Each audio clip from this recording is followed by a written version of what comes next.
A gentle drizzle coats the train window as the Central European landscape rushes by. Another small town radiating outward from a Gothic church and town hall shrinks into the distance. Now, acres of farmland, wheat, barley, hops, whiz by your eye line. You smile. It can't be long now. You take a last look at the sketch you've been working on, then close your notebook and pack it safely into the front pocket of your backpack. You fold up the tray table and recline backward in your seat, letting the pleasant jostling of the train's movement comfort and soothe you. It's been a quiet ride from Vienna.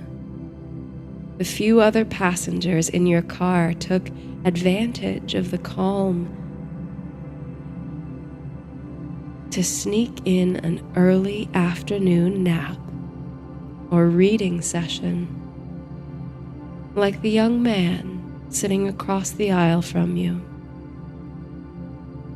You couldn't help but squint to make out the title of his reading material, as you're always looking for new books to try out. It was called Too Loud a Solitude. You made a note in your sketchbook next to a sketch of St. Stephen's in Vienna. It might be worth a read. A stoic conductor makes his way down the aisle, offering a few words in German, then Czech, then English. You'll be arriving in just a few minutes, he explains, and reminds all passengers to check that they have all their belongings. You lean your forehead against the glass of the train window, and ahead, refracted through the tiny droplets of rain, you can see the horizon of farmland slowly transition to suburb, industrial buildings, and age-old residences staggered with mighty hills and slopes. Prague awaits. Your last visit to the city was years ago, while you were still in school.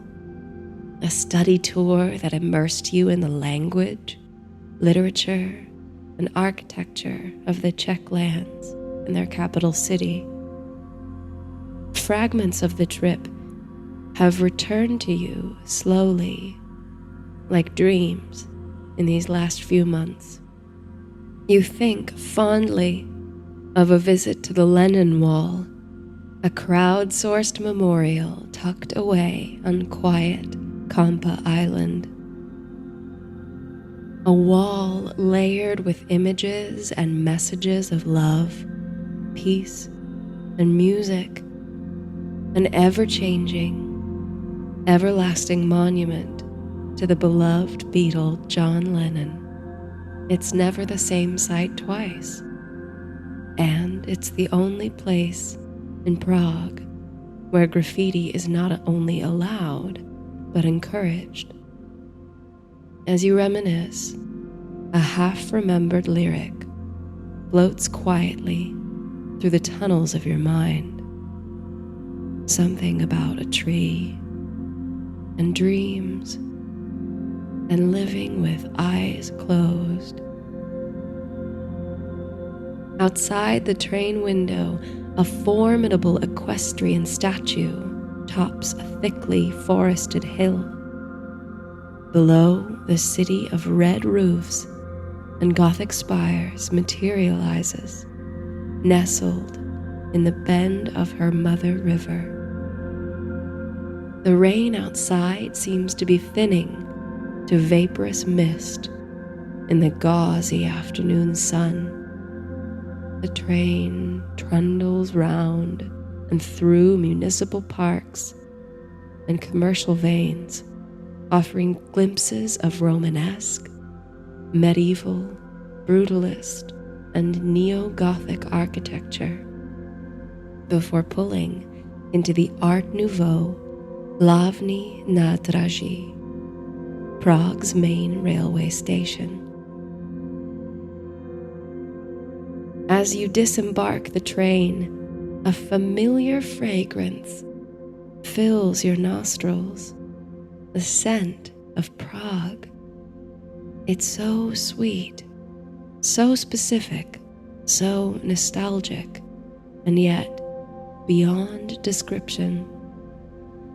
Is it the honey-sweet perfume of the linden trees carried on a summer breeze? The roasty spices of pastry stalls in the city center? Whatever it is, you take the scent in contentedly, welcoming the rush of memories that accompany it. You check your watch and are pleased to see that there's plenty of time to reach your rental apartment and freshen up before meeting up with a tour group in Wenceslas Square. It's more than a short walk to your accommodations in the Vinohradye district of the city. But after a few hours on the train, you feel energized and excited to walk the cobbled streets of Prague. You took great pains to fit all your belongings for this trip into a lightweight backpack to allow for just this kind of opportunity. The walk takes you past the National Museum, a stunning neo-Renaissance building, and the charming Náměstí Míru, or Peace Square, which hosts a lovely market under the towers of the Church of St. Ludmilla. You stop to purchase a ripe golden apple to enjoy as you walk through the square. A few labyrinthine twists and turns lead you at last to the apartment, tucked away in a quiet courtyard. The ground floor hosts a little coffee shop, and you make a mental note of the food menu. This will make a perfect stop for breakfast in the morning. A ginger cat snoozes in the flower bed outside the coffee shop's open window. She raises one eyelid as she senses you're passing, then closes it again. Your lodgings are on the third and topmost floor, up a sturdy wooden staircase.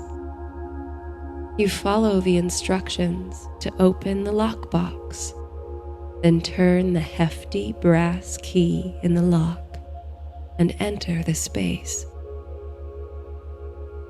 The apartment is even more luxe than the listing suggested. Spanning the entirety of the third floor, it's beautifully appointed with a mixture of eclectic styles. You drop your bag on the floor and start to get your bearings. Before anything, you head to the large window that faces out toward the city. It provides you a unique, wide view from which you can see the Church of St. Ludmilla, the National Museum, and even the distant and green Letna Park, which hangs over the city and the river. There's a distinct old-world charm to the apartment, despite its evident updates and renovations. It retains thick, exposed wood beams across the ceiling, and you discover that the beams in the airy bedroom are carved with hand-etched floral patterns. With the rain past, you look forward to opening the windows tonight to allow in a sweet-smelling summer breeze. Photography prints hang throughout the apartment, depicting architectural details from significant city landmarks: St. Vitus Cathedral, the Old Town Hall, the Royal Ball Court. With just over an hour before your walking tour, you unpack a few essentials and hop into the shower to refresh after the long train ride. As you stand under the waterfall showerhead, you feel the warm steam opening your pores. The eucalyptus-scented cleanser clears your airways. With every drop of water and every exhale, your muscles loosen and relax after the stillness and cramps of the journey. After drying off, you feel a complete reset. Lying down for just a moment on the plush duvet of the bed, you briefly consider foregoing the walking tour. After all, you've been here before, albeit many years ago, and an afternoon nap sounds especially luxurious after the pleasant shower. But with some effort, you manage to lift yourself from the comfort of the bed, pack up your keys, wallet, and notebook, and head for the rendezvous point. As you pass through the courtyard and by the coffee shop downstairs, you notice the ginger cat has moved from the window flower bed and onto the cobbled sidewalk, where she quietly bathes herself. She chirps as you walk by and follows you for a few steps before becoming distracted by a gaggle of English sparrows arguing over a crumb of pastry in the street. You retrace many of your steps, past the market in Namiasti Miru and the National Museum, but turn toward the city center rather than the train station. The meeting point for the walking tour is the equestrian statue of Saint Wenceslas in Václavské náměstí, or Wenceslas Square. You find the tour guide easily. She holds a colorful umbrella bearing the name of the tour company over her shoulder. She smiles and greets you with a heavy Czech accent and beckons you to join the handful of people already riffling through their guidebooks or conversing about the pleasant change in the weather. At a few minutes past the hour, the guide gathers the dozen or so tourists into a circle and introduces herself as Viktorka, a graduate student from Brno, studying history here in Prague. In today's tour, she explains, you will explore the historic city center, learning about the tumultuous history and fascinating legends of the Czech capital.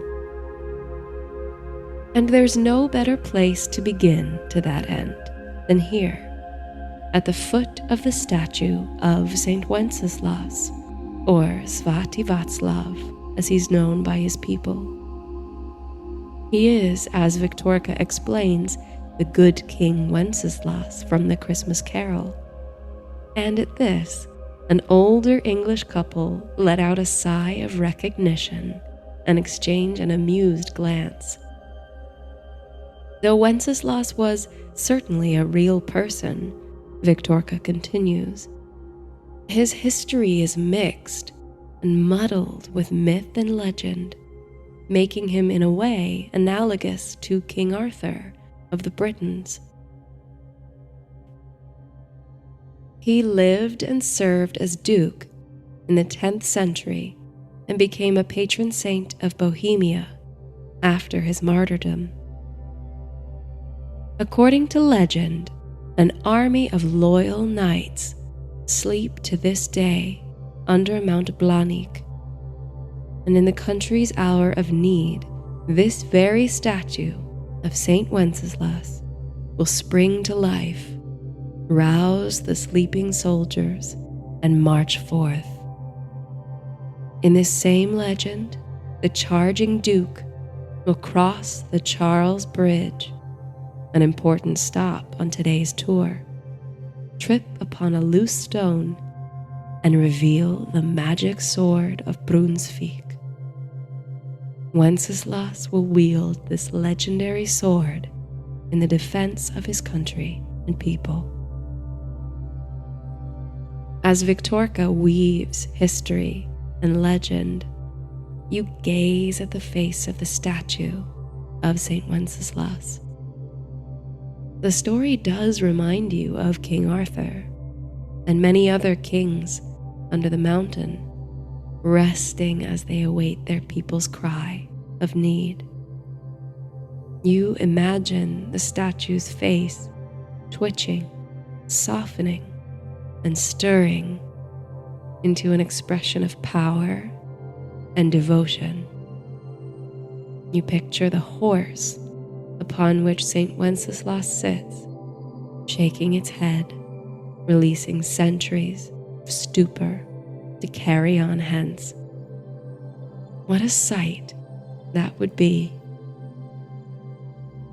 The fantasy hums and thrums through your mind until you realize that the tour group is moving on, traveling together down the bustling Wenceslas Square. You leap to catch up. As you walk downhill through the enormous boulevard, Victorka points out significant sights. The square is rich with revolutionary history and 20th century landmarks, disguised among unassuming commercial outlets. Victorka explains that Wenceslas Square is part of Prague's new town, though new is relative, as the area was constructed under King Charles IV in the 14th century. You'll now pass through the Powder Gate into the Old Town, much of which reaches back to the 12th century and earlier. The path you'll walk, she explains, is known as the Royal Way, the traditional coronation route for Bohemian monarchs. It begins in Republic Square, the old royal court, passes through the Old Town, across the Charles Bridge, and up to the magnificent Prague Castle. If your tour group can time it just right, she says, you should be able to catch the sunset from Charles Bridge. A titter of approval passes through the members of the group. The pedestrian corridor of Celetna Street is packed to the gills with tourists and lined with souvenir shops. Victorka moves swiftly, raising her umbrella overhead to keep the group together. When you reach the sprawling Old Town Square, she finds an open space to gather the group and point out more important landmarks. There's the towering church of Our Lady Before Teen, its spires hanging over the square like a Gothic cactus. At the center of the square, there's a monument to the reformer Jan Hus and his followers. A dynamic, commanding bronze sculpture depicts Hus himself standing tall, appearing to emerge organically from the plinth. Surrounding him are warriors of his cause and the victorious Czech people. One clutches a chalice. The sculpture is rich and full of movement. Your gaze fixes on the outstretched hand of one of Hus's followers, curled into a vital and energetic position.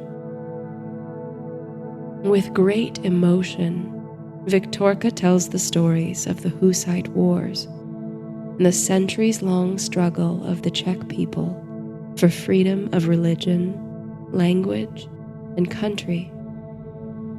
This square is, in fact, a great stage for many of the events of Hus's revolution, full of tragedy and triumph. Victorka looks at her watch and ushers you across the square, where a large crowd appears to be gathering. It's almost time, she says, for the astronomical clock to put on its hourly show.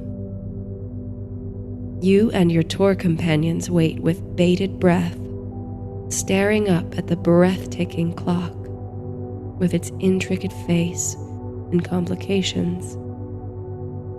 There are hands that tell the time of day, of course, but the face also features an astrolabe, which indicates the Earth's position, the times of sunrise and sunset, and even the phase of the zodiac. The buzz of the crowd grows stronger as the hour grows closer. Victorka quietly instructs you and your tour group to direct your gaze to the figure of a skeleton, which stands on a plinth to the right of the ornate clock face. In one hand, the skeleton holds a little bell. As soon as you lock focus onto it, the hand begins to move mechanically up and down, ringing the tiny bell.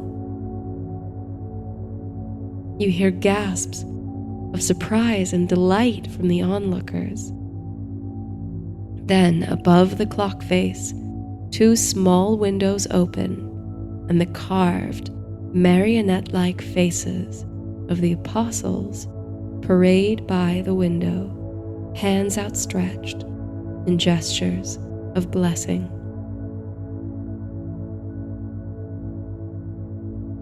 The skeleton continues to ring his bell.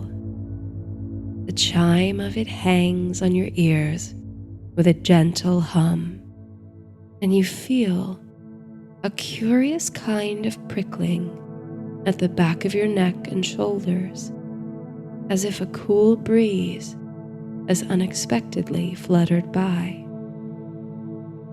For a few moments, the hum is all you can hear, its warm tone surrounding you as the laughter and chatter of the crowd fades into the background. And for just those few moments, you have a peculiar feeling of separation from the crowd, as though you stand on the edge of a humming string, a shining golden tightrope of musical frequency far above them all. And from this hovering height, you can see into the eyes of the saintly statues that rotate into the windows of the clock tower, and you can almost hear their muttered prayers. Then in an instant, you return to the cobblestones, and the humming subsides. The crowd is cheering and dispersing, and the clock is still and silent once more.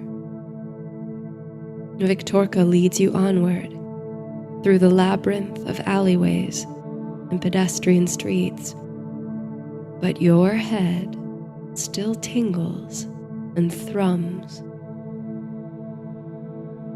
You travel down Karlova Street, another picturesque shop-lined corridor that's rich with the warm scent of cinnamon from the pastry stalls. This street, Victorka explains, leads directly to the Charles Bridge. You follow her bouncing umbrella through the throngs of tourists. But before you can reach the end of the winding way, you begin to hear the humming again, as though it's followed you from the astronomical clock. A moment later, the cool prickling at your neck returns. You're filled now with an insatiable curiosity, and you search the street with your eyes and ears to locate the source of the sensation. And there, do you see something, or is it just in your mind? There's a passageway into a courtyard off the road. From within, in the dimming light of the late afternoon, you could swear you can see a faint, misty orange glow. It's somehow different in quality to lamplight. The light is almost liquid, and yet no one else seems to notice it. You turn back to Victorka's umbrella. She and the tour group are only a few paces ahead. You could catch up if you want to. But the urge to investigate the simmering glow is irresistible. So you follow the light. As soon as you step through the archway into the courtyard, your ears fill once again with the warm hum. It seems to vibrate quietly with every part of your body and soul, filling up the senses. It sounds like a drop of honey in the throat. It feels like the music of the movement of celestial bodies. It wraps around you like a comforting blanket or warm water. At the other end of the courtyard, you can see a dark green door. From underneath it, more of that mellow Titian light glows and, distinctly, flickers. With the sensation of gliding across the cobblestones, you move toward the door, reach for its handle, and open it. What you reveal is extraordinary. The room is dark, but the far wall is dazzlingly illuminated. As your eyes adjust, you realize that projected upon the wall is the hazy image of a street, very like the one you just left. It might even be a photograph of the same street from an earlier age. In the center sits a small Baroque table, upon which is a perplexing contraption that appears to be responsible for the projection. Inspecting it closer, you recognize it as some kind of early camera obscura. The technology looks 19th century at the latest, but probably older. It may even be what was called a magic lantern. The black and white image projected upon the wall of cobbled streets and marionette shops, pastry stalls, and theaters seems to flutter at the edges with a hazy, golden ring, like a gold filigree. The quality of the light shifts almost imperceptibly throughout the image, as though a cloud is passing lazily over the sun in this vision of Karlova Street. Your whole body is humming. You draw nearer to the shining image, almost as though magnetically attracted to it. And as you do, its blacks, whites, and grays begin to soften into glimmering gold. You take another step toward it, and another, and another. And before your eyes, the image deepens, the illusion of dimension upon a flat wall disappearing into a kind of reality. You step forward once more into the haze, through the wall, and beyond the glow of the magic lantern. With the next step, your feet meet cobblestones again. You're back on Karlova Street, and yet it can't be the Karlova Street from which you came. For one, the bustling crowd is gone. Spinning around on the spot, you observe that you are alone. After hours of shoulder-to-shoulder crowds, you breathe in slowly, embracing the quiet and carefree solitude. Another difference: the modern candy shops and souvenir chains are nowhere to be seen. In their place are quiet residences. You notice the elaborate symbols carved above the door to each house: an ornate white swan, a shining key, a trio of violins, and a golden wheel. You wonder if the magic lantern's image sent you backward in time to an era of great kings, mad alchemists, and mysterious legends. The sun has set, but lamplight illuminates the corners and shops that surround you. You take comfort in the silence, the clear skies, and the cool summer night. What a time to explore. You travel in the direction Victorka was leading the tour group. This way to the Charles Bridge, you think. It must be quite a sight with no tourists. You pass through a blackened stone tower carved with elegant relief to reach the bridge. It spans out leagues before you, and far in the distance, beyond its gentle slope, looms another stone tower. Beneath you, the river Vltava glitters, black and silver and symphonic in the full moonlight.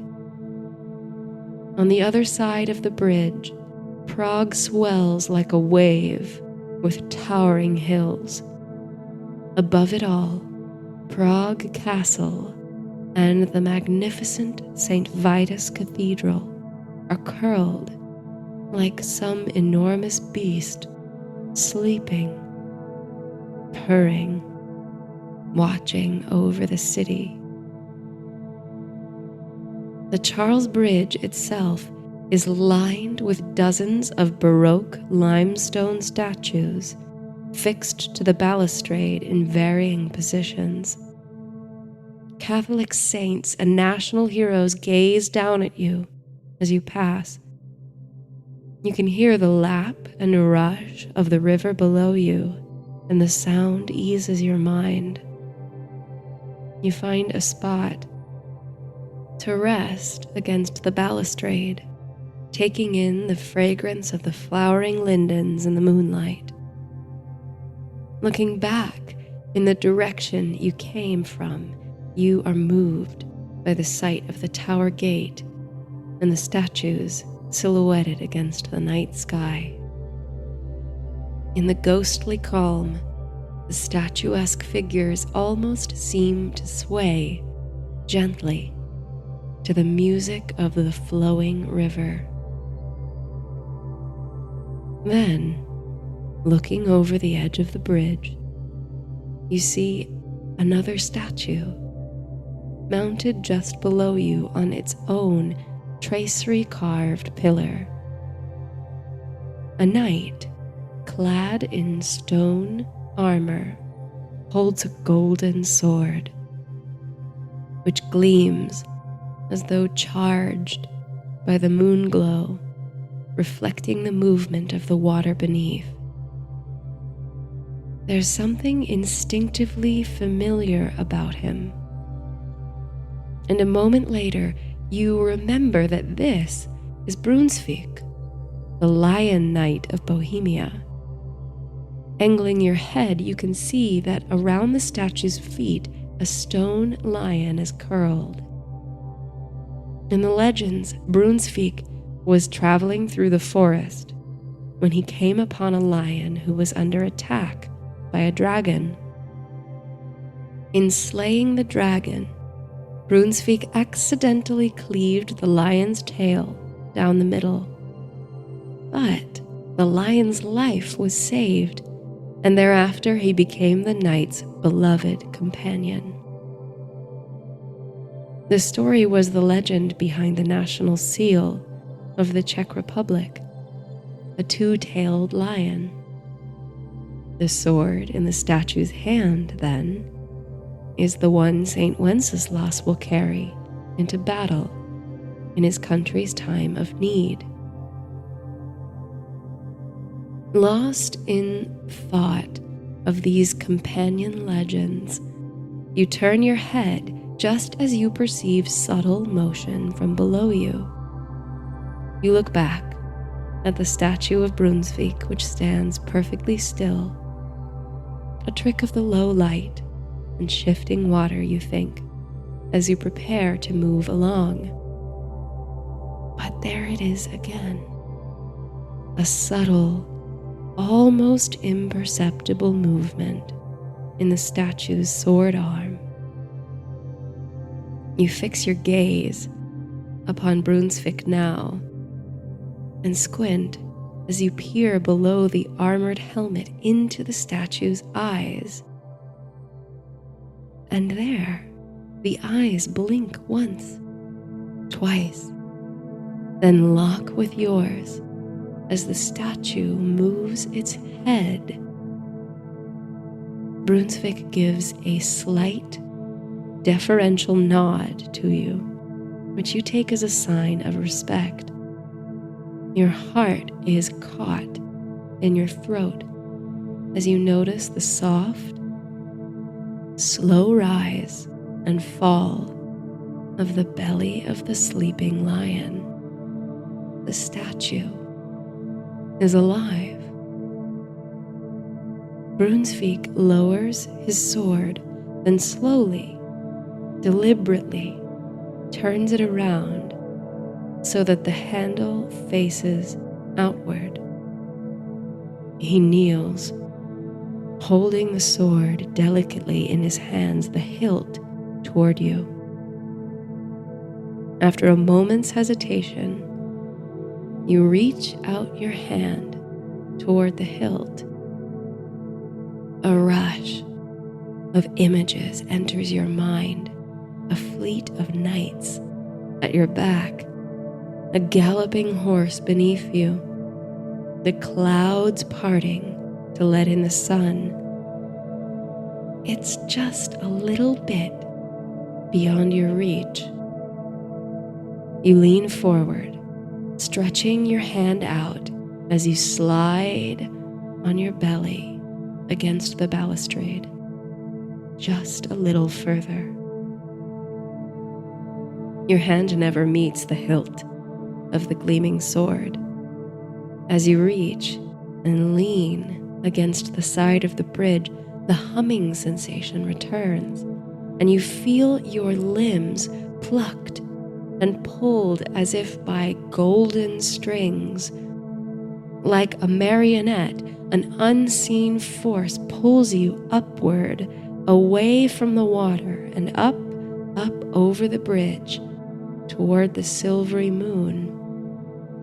You float, unsupported, as through water, your arms and legs drifting about independently. You gaze down at the bridge beneath you, lit only by moonlight.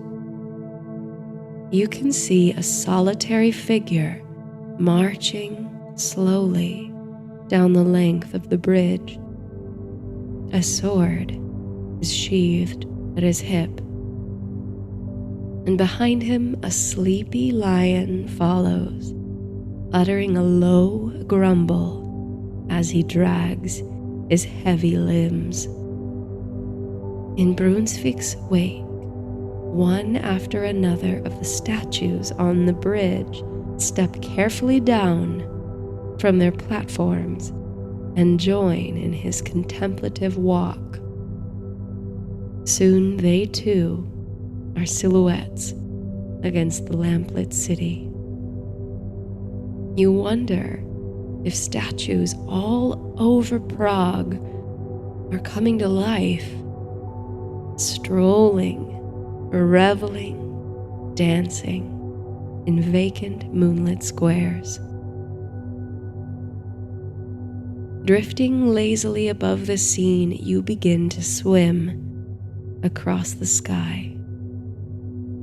A warm breeze ripples through your hair as you soar over the river, in which the moon and stars reflect, glittering white against the black water.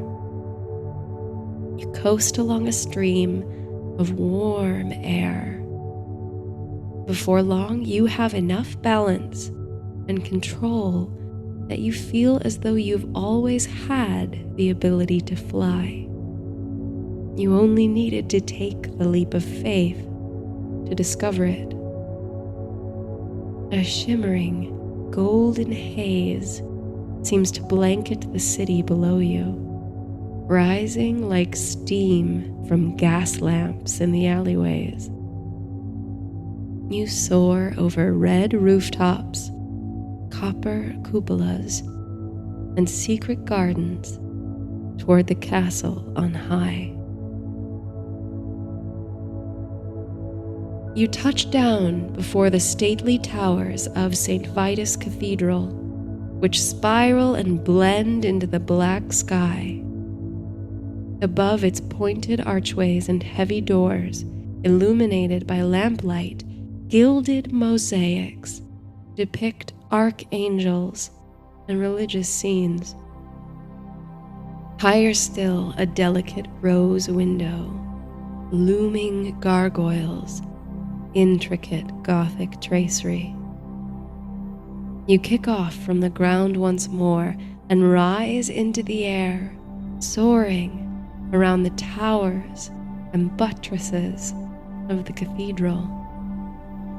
You admire the stained glass, some traditional and some modern, with Art Nouveau detail and arresting realism. It's not, you realize, that the magic lantern has sent you back in time. Rather, it's transported you to a miraculous version of Prague in which all time is collapsed and the power is yours in the palm of your hand. Finding a safe balcony on which to stand, you touch down again, marveling at the view from this, one of the highest points of elevation in the city of Prague. The golden haze of lamps and lanterns mingles like mist with the silver glow of the moon and starlight, and the river glitters far beneath. Just to the south, the towering Petrine Hill is blanketed with thick trees and vegetation, and an impressive iron tower emerges from the green as though reaching upward to kiss the moon. You can see a lattice of impossibly winding streets and alleyways, a Byzantine network of paths less traveled. Your eyes light on a vast Renaissance revival building that overlooks the opposite side of the river, crowned with gold and adorned with winged statues driving 3-horse chariots. Like the statues of the Charles Bridge, these too spring to life, the horses bounding into the night sky with abandon and soaring off until they disappear into the distant northern horizon. You drink in the superlative beauty of the moonlit city, which seems to generate its own midnight incandescence.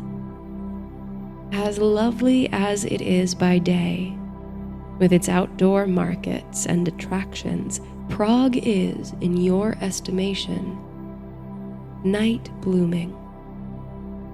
Like the statues waking all around you, the city breathes, stirs, ripples in the still of the night.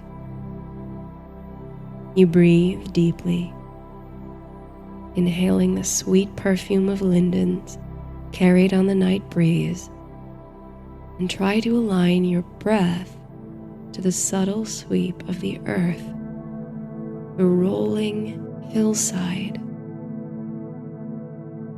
Beneath the Gothic churches, cobbled courtyards, and manicured gardens, the ancient language of the land still resonates like hidden music. Closing your eyes, you imagine what the land must have looked like before the city.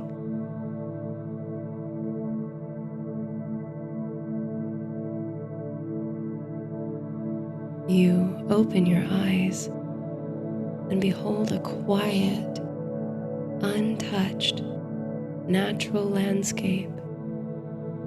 Water, trees, hills, rocks. No bridges, no churches, no statues. Instead of atop the cathedral, you now sit upon a craggy bluff that overhangs the Vltava. The only light is the brilliant moon and a dazzling assemblage of stars, more than you've ever seen in the night sky. The only sounds are the lazy lap of water and the hum of crickets. Peace, like you've never known. You bathe in it. The exquisite austerity and quiet of the scene remind you of a story, something you read the last time you visited. It might be history, or legend, or something of both. You search your mind for the details. Her name was Libouche, you recall, a queen who lived a long, long time ago. She was the youngest and wisest of her father's 3 daughters, and gifted with prophecy. After her father's passing, she ruled her people wisely from her seat at Vyšehrad. One day she was moved to walk out upon a rocky cliff overlooking the Vltava.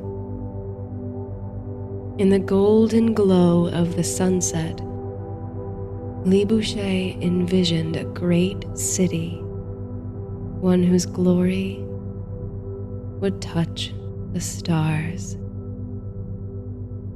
She had this city built, nestled in the bend of the river, and gave it the name Praha, from the word for threshold.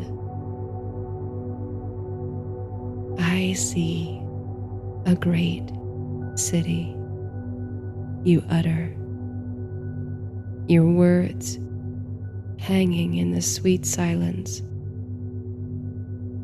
whose glory will touch the stars. Your chest thrums with the ancient vibrations of the earth and the hum of invisible bells, the pluck of golden strings. The river churns and the hills stir as churches, courtyards, gardens, towers, bridges all bloom forth from nothing, shimmering with golden haze. The tallest towers seem to stretch impossibly upward, pricking new pinholes into the starry sky. You rise to your feet and behold Prague in its moonlit splendor, shining and quiet and still like a plate photograph.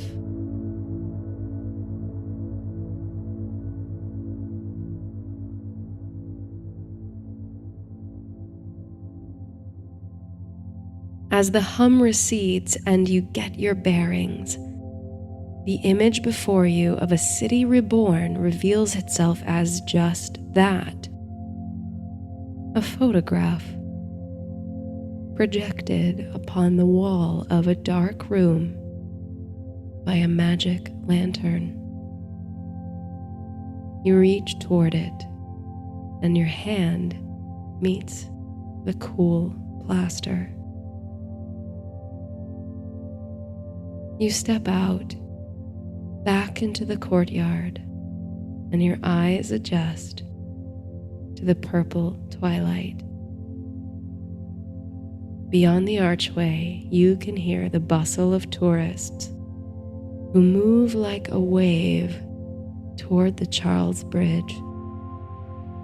The lamps across the city are just being lit. You consider rejoining the tour group. Victorka may not have noticed your absence yet. With a final glance at the green door, you head toward the passage to Karlova Street. And yet, you feel exhausted from your secret adventure. There's a soft, comfortable bed waiting for you in your apartment. Comfort and rest and solitude. Before leaving the courtyard, with a flicker of inspiration, you kick off from the ground and take flight.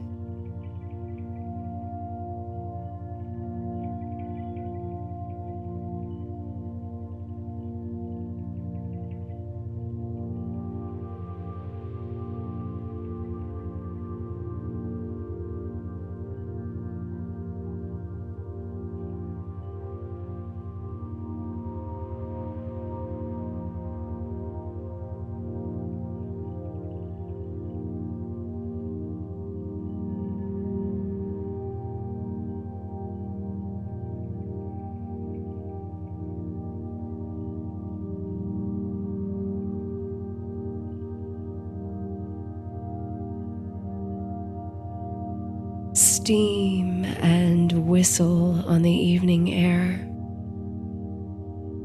The smell of Paris, bread and wine and city streets still swirls in your senses, dreamlike and uncanny in your fatigued state. The city is a blur behind you now as you approach the platform, avoiding collision with other passengers, mostly serious-looking men in long coats, some families, a couple who might be on their honeymoon by the looks of it. Who knows?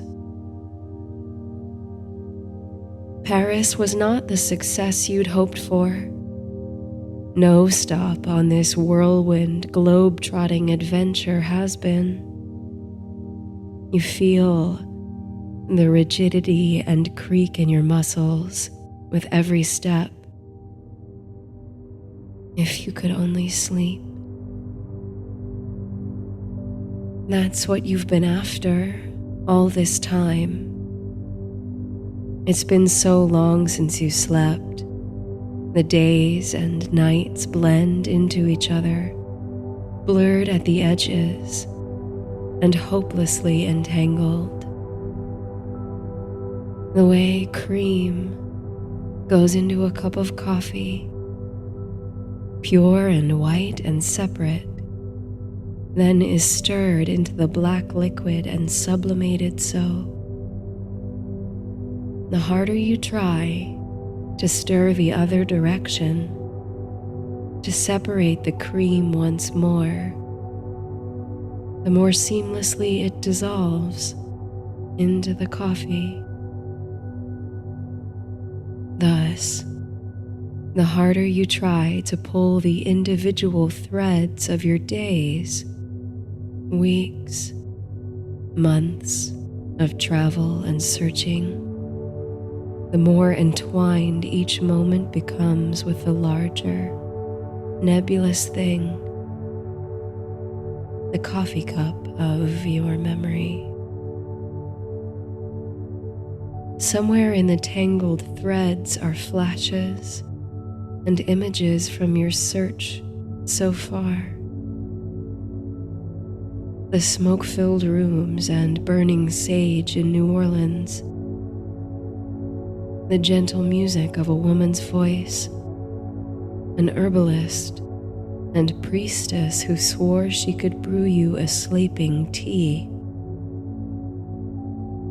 You vaguely remember the spirals of steam from the cup,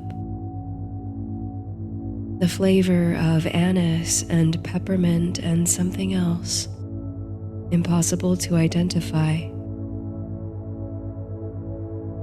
Then the dingy cabins of a voyage across the Atlantic, traversing the emerald highlands in search of a hidden site of ancient magic, a place you never found, or at least you don't remember finding. Navigating the twists and turns of old London town in pursuit of a secret corridor where it's rumored that a witch concocts a special potion for dream-filled sleep. But nothing came of the search, save for the dizziness and disorientation of the labyrinthine alleyways. Then to Paris to seek out a famed Austrian physician known for pioneering new methods of healing through animal magnetism. Instead, you found his student, an aristocrat fascinated with somnambulism, sleepwalking. He tried to work his methods upon you to induce a sleeping trance, to no avail. But he knew someone in Berlin.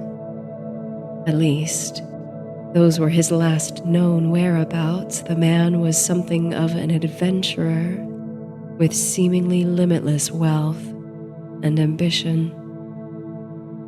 The Comte de Saint-Germain, he was called. This aristocrat insisted that the Count could help you. You see, he's an alchemist, learned in many of the unseen arts. So here you are, at Gare Saint-Lazare, awaiting your boarding announcement.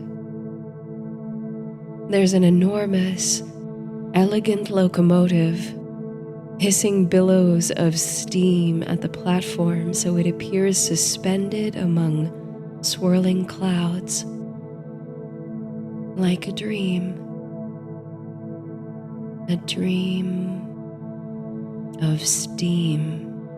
Your weary mind volunteers, and you smile at the intrusion. You long for a dream of steam.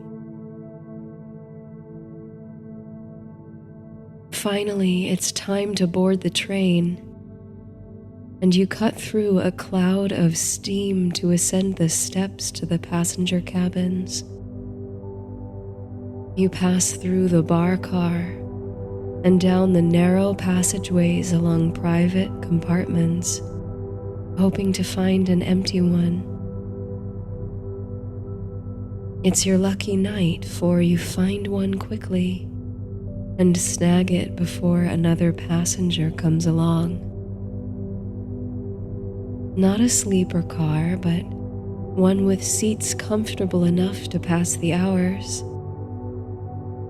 Outside, darkness is falling, and a misty rain sprinkles against the windows of the train car.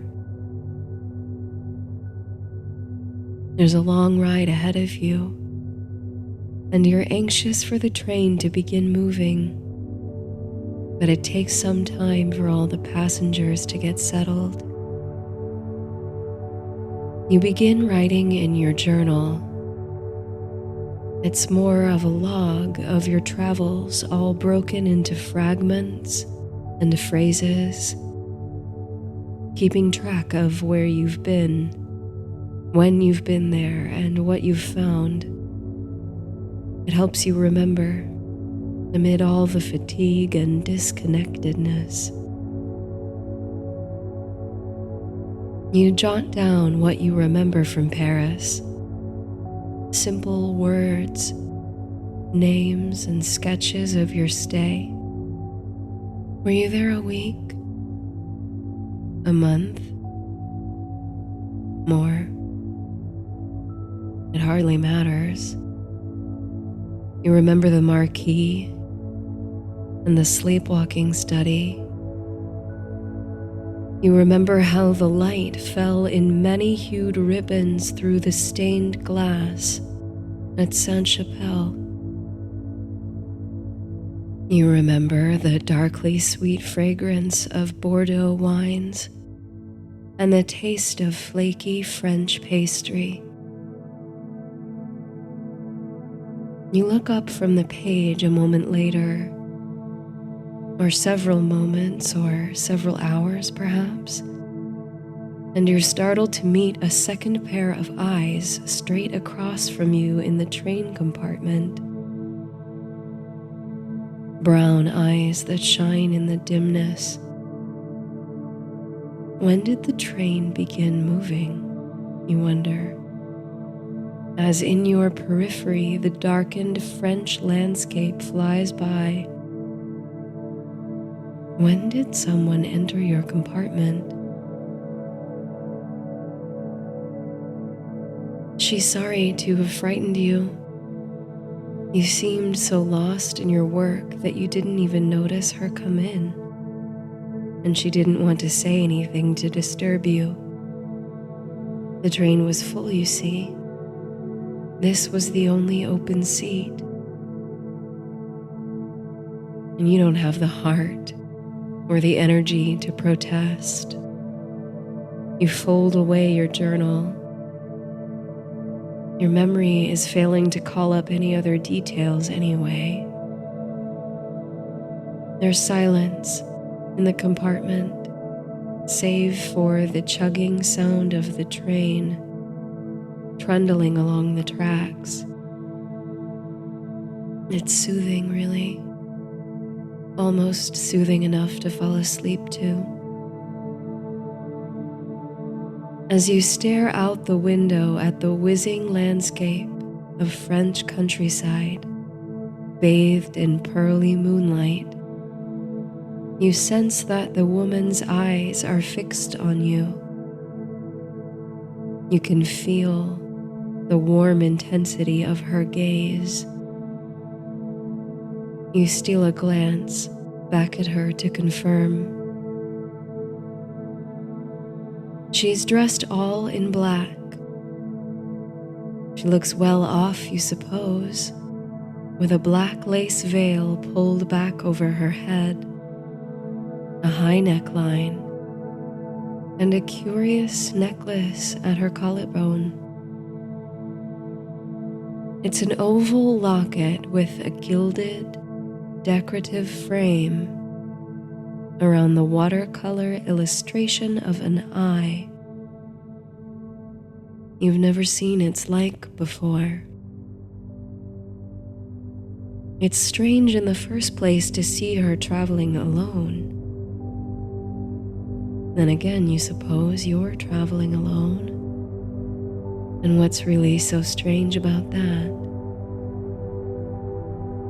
But for all the eccentricity of her dress and presence, you feel comfortable sharing the compartment with her. She radiates an inviting sense of serenity and safety. Trust, perhaps. After a while, she speaks again. This time it's to comment on your appearance, ragged and disheveled.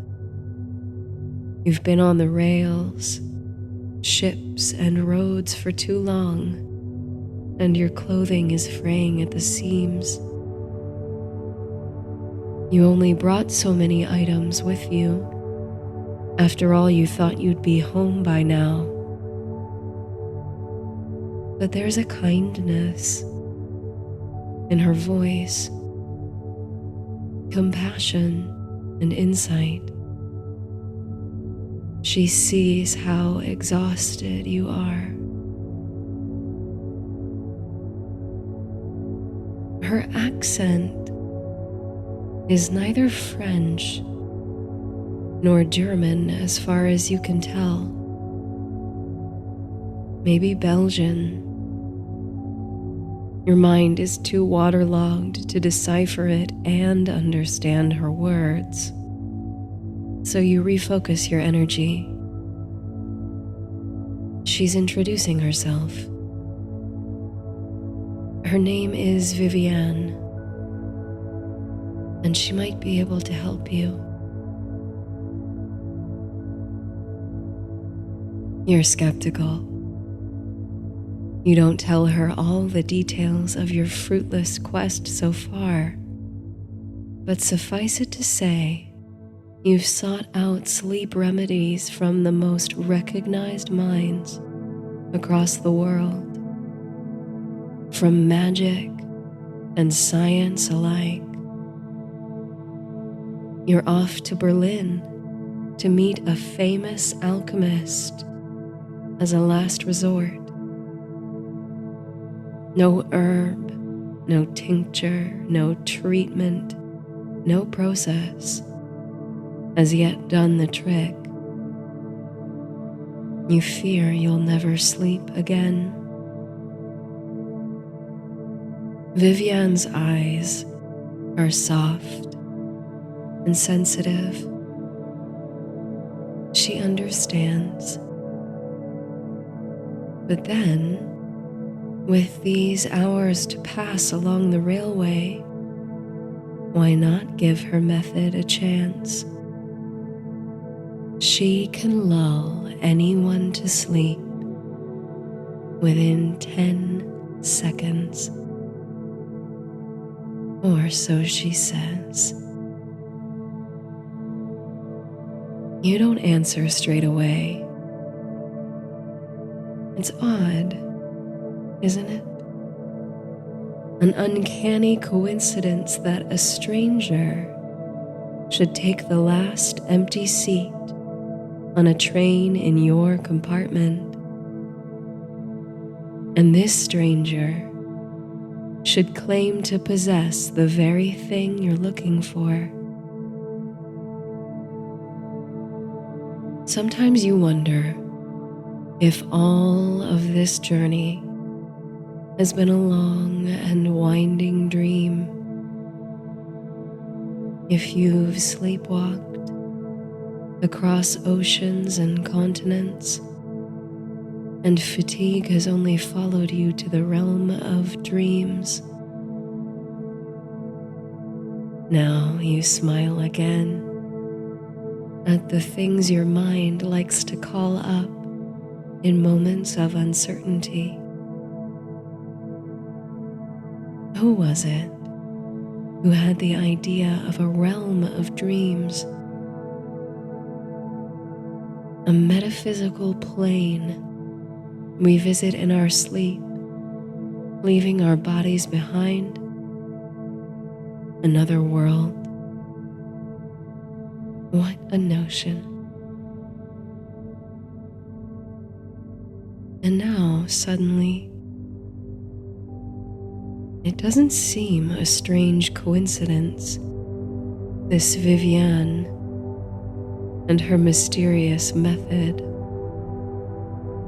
It doesn't seem a coincidence at all, more of a convergence. There's a reason she's here, why she gravitated to your car. She's here to help you. So you agree. Why not give her method a chance? Let her try. Before we begin, she says, make sure you're comfortable. You settle, roll your shoulders, and cozy up in your seat. And find a natural, nourishing breath. Don't force it. Just flow with your breath. Breathe all the way into the belly. Be aware of your surroundings, the points of contact between your body and the surface beneath you. Your heels, your legs, your back, your arms, your shoulders, your neck, the back of your head.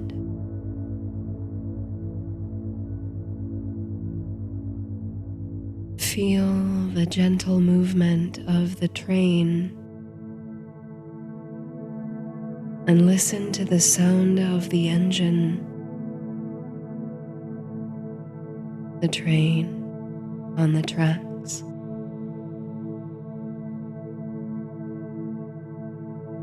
And once you're comfortable, grounded, and settled in your breath, she'll begin.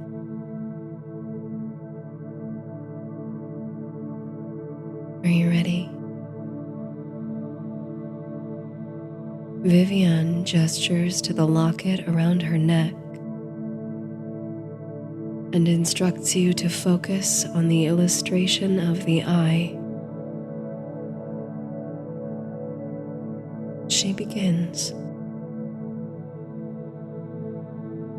You feel your eyes slide out of focus into a fuzzy, hazy contentment. First, Viviane encourages you to choose a setting to visualize, like a staircase, or a cave, or a ladder, or even a spectrum of color, something with multiple levels. And visualize yourself at the top level. She will count down from 10. With each number, you'll sink down another level in your chosen setting, down a step on the staircase, a rung on the ladder, or into a wash of another hue's light. Do you have your image? Good. 10. Breathe. Prepare to sink down a level. On your exhale, feel yourself descend. 9. Deep breaths. Sink down once more. 8. The light changes, dims with every level you descend. 7. Into the cave, down the side of the mountain. 6. Another step down. 5. Sinking down into the healing darkness. 4. Feel your mind and body descend, shutting down unnecessary thoughts or distractions.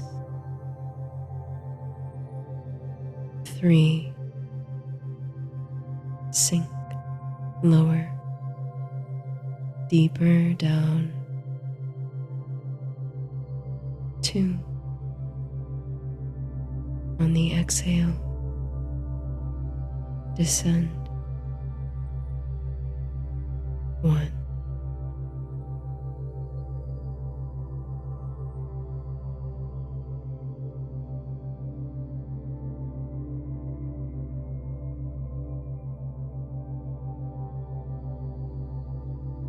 Open air and cool breeze on your skin. A feeling of lightness, ease, effortlessness. The sound of vastness. The smell of amber and gardenia.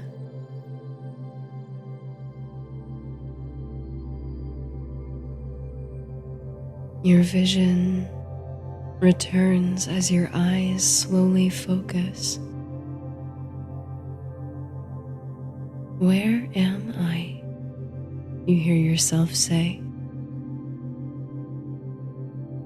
You're barefoot. Your feet stand on something soft as down. You look down It's more than a few moments before you realize that it's the surface of a cloud upon which you stand. That's odd, isn't it? All around you, pure sunset or sunrise. The one with fingers rosy, you think. Rose gold dawn and dusk at once. Vermilion silk sky and blush gilt edges. The air is perfumed with unseen flowers. When you try to move, it's as though you tread through calm waters. It's pleasant though, that little resistance in the air, that feeling of weightless relief. You hear your name. You're not sure from which direction it comes, but you know the voice. You turn all around to locate the speaker. There's nothing but sky on all sides. Until you turn again and see something that was not there before. In the distance, a palace. And now more is materializing. Formlessness into solidity and detail. A road beneath your feet replaces the wisps of vapor, winds its way toward the far-off palace. Were you not aboard a train just a moment ago? Or a lifetime ago? The sound of the steam engine seems to whistle from someplace far away, and high above you, in the limitless vastness of it all, a train winds like a black serpent around clouds and stars. Your name again on the wind. Only you know who is speaking now and where she is. Viviane is steps ahead on the road. She no longer wears black, but ivory silk. Her feet are bare. She gestures for you to keep up. What is this place? You wonder aloud. A field of poppies rolls outward as if upon your breath, blanketing a newly formed hillside off the path. Viviane breezes onward, and you hurry to keep pace. But you find yourself distracted many times along the road to the palace. Your jaw drops as you watch a herd of silver-white unicorns galloping over a distant plain. It's cocked at such an angle they seem to run straight upward into the sky. Marvelous and solid and sparkling. And you run to a small and singing waterfall just off the road, realizing your sudden thirst. You cup your hands to drink from it, but at your touch, the water splits into a great swarm of butterflies. You lean over the edge of the waterfall to glimpse the expanse of sky beneath you, and it becomes clear that all of this slowly materializing world, its magic and creatures and natural wonders, ride upon the back of an enormous turtle, hurtling through the infinite sky aboard this gentle giant. All around you, it seems, wonders are forming. You can see into the mouth of a cave. Something sparkles deep inside. Gold, or crystals, or rare metal ore. A lone crane flies overhead, singing the most achingly beautiful song. A forest springs up surrounding the palace, and its trees seem to hum with musical energy. You hurry to catch up to Viviane, who continues up the road. She takes little notice of the marvels about her, but when you reach her, you catch a smile upon her face. You finally reach the palace gate, and she welcomes you graciously to her home. The gates are fashioned of some pearlescent metal you've never seen before. Vines of silky sweet jasmine climb the bars. The gate swings wide to allow you and Viviane inside the palace grounds. You climb the steps and pass through the enormous, gilded doorway. Candlelight,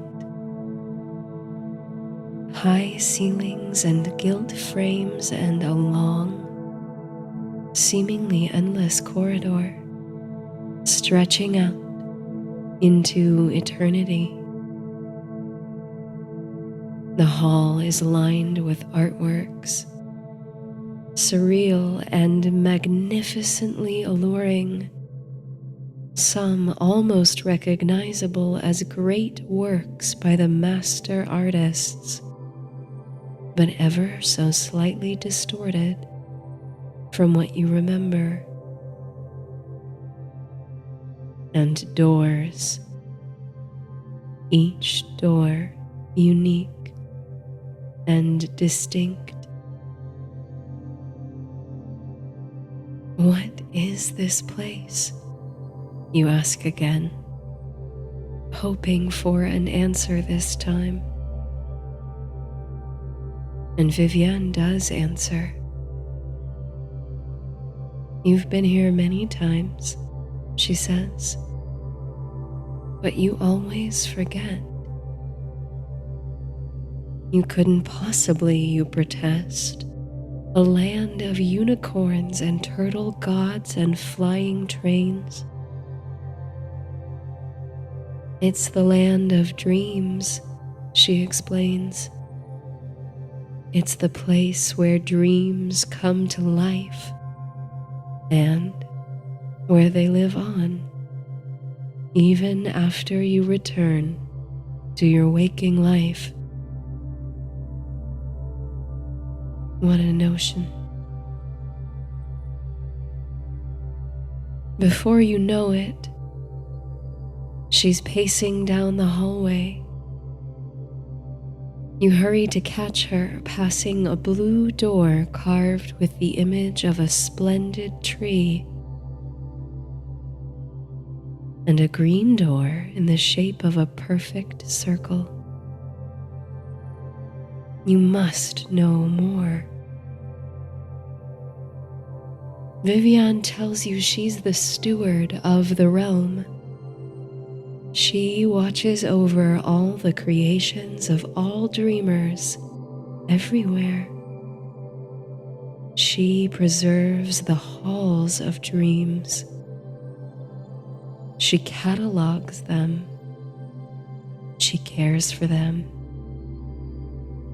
She's been called a queen, but she's more of an archivist, a tender of dreams. She came to find you, having missed your presence for some time. Your imagination, the creatures and characters of your dreams have been asking about you. So this, you wonder, this palace and the poppies and the caves, these are all the pieces of your dreams. Your own personal reverie, Viviane smiles. You've made quite a dream for yourself. And the doors, you ask. See for yourself.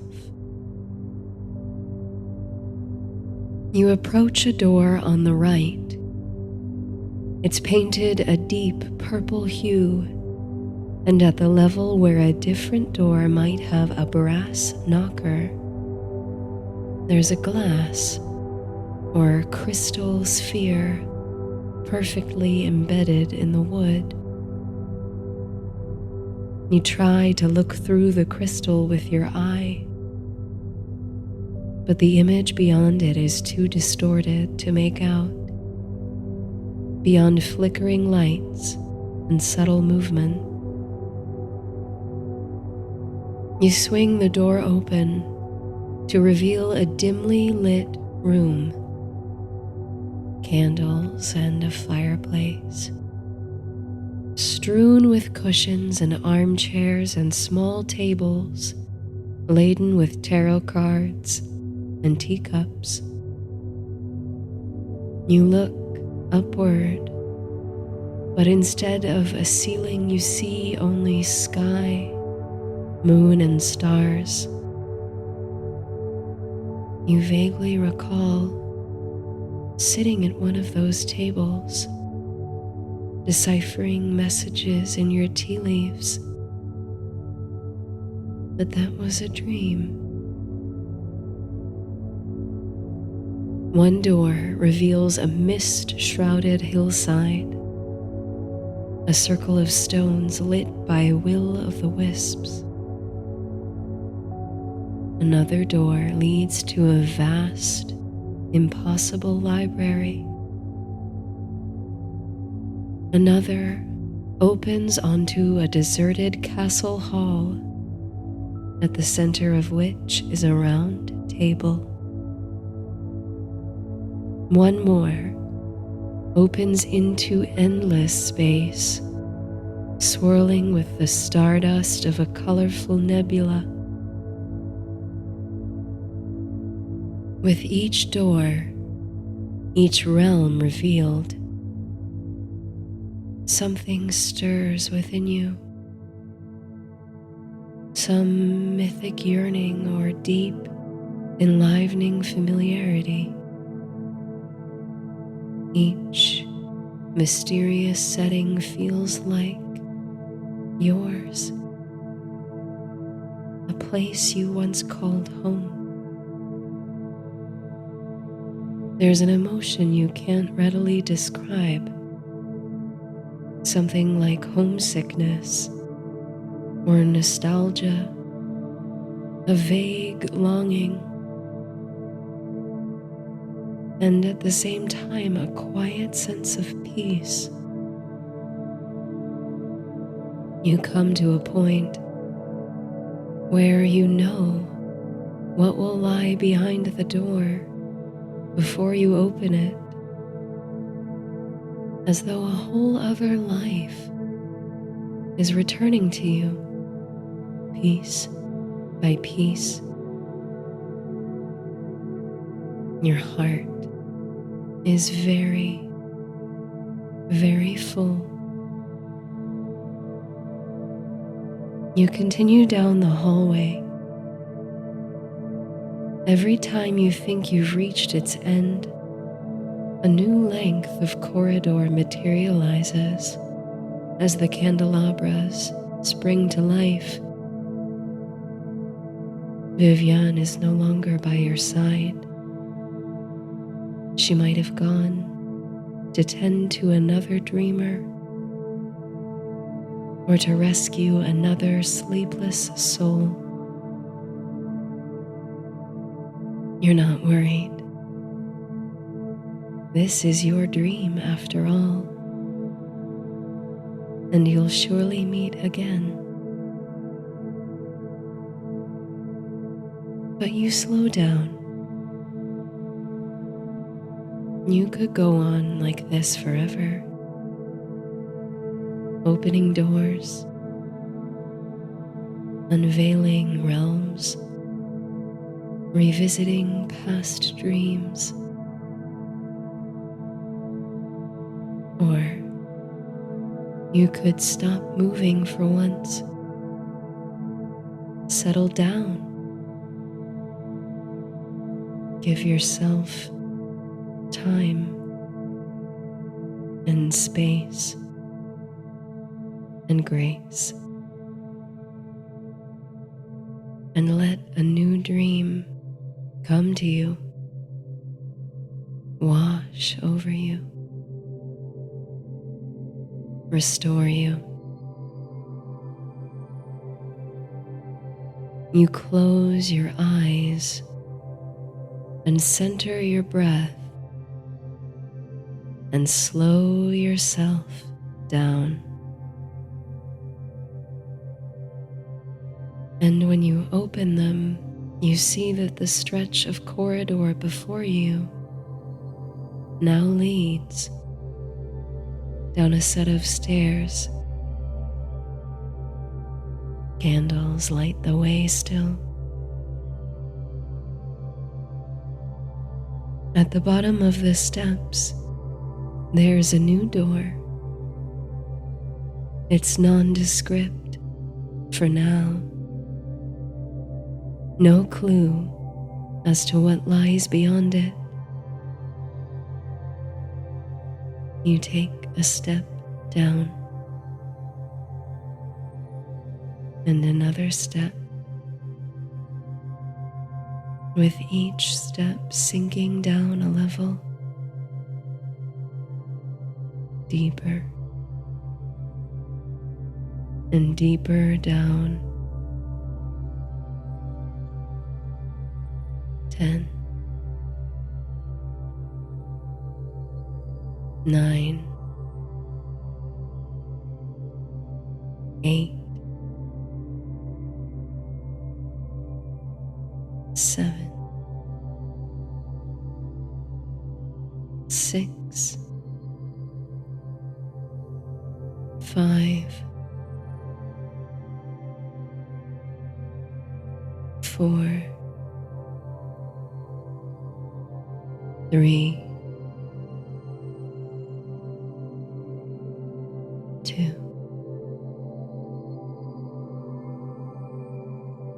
You turn the knob and push open the door with ease. You step through.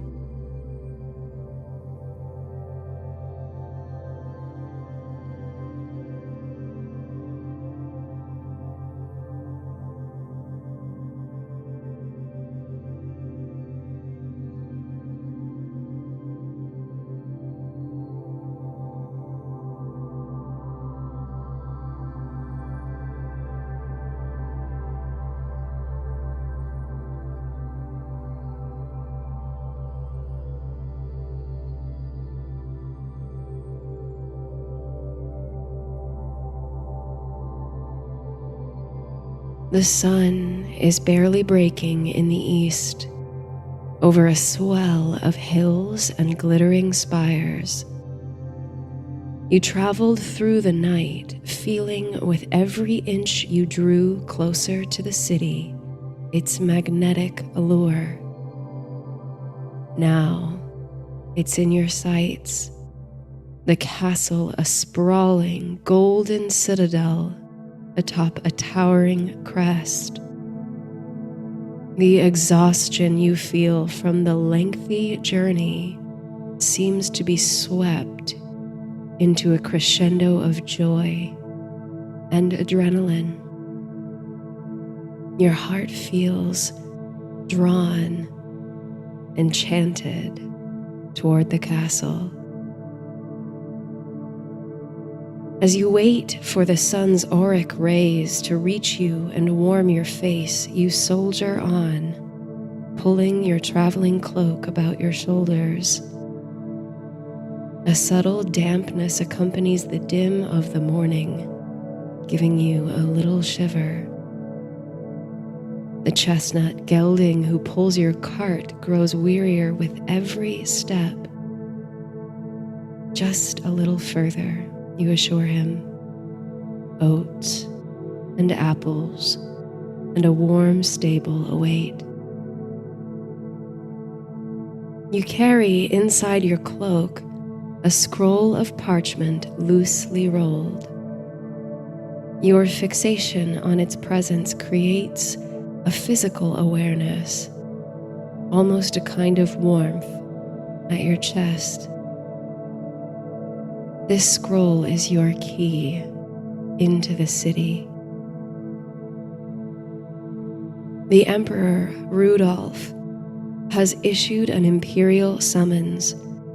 Scrolls like yours were distributed, passed, and received by people all across the world. Word spread like fire across your country, and for a long time, it was the only topic of gossip in your scholarly community. For the Emperor made in this summons a most unusual and unprecedented request. He called far and wide for the most gifted natural philosophers, astronomers, magicians, sorcerers, and alchemists to join him at his royal court in Prague and serve at his pleasure. The Emperor, known to be an eccentric, a collector, and a connoisseur of the mysterious and arcane, was looking for something, some undiscovered knowledge, and he wanted the brightest, most discerning minds of the age to uncover that knowledge for him. When the scroll first fell into your hands, you were certain it was a forgery, likely a ploy by local officials to root out practitioners of unsavory magic and wizardry.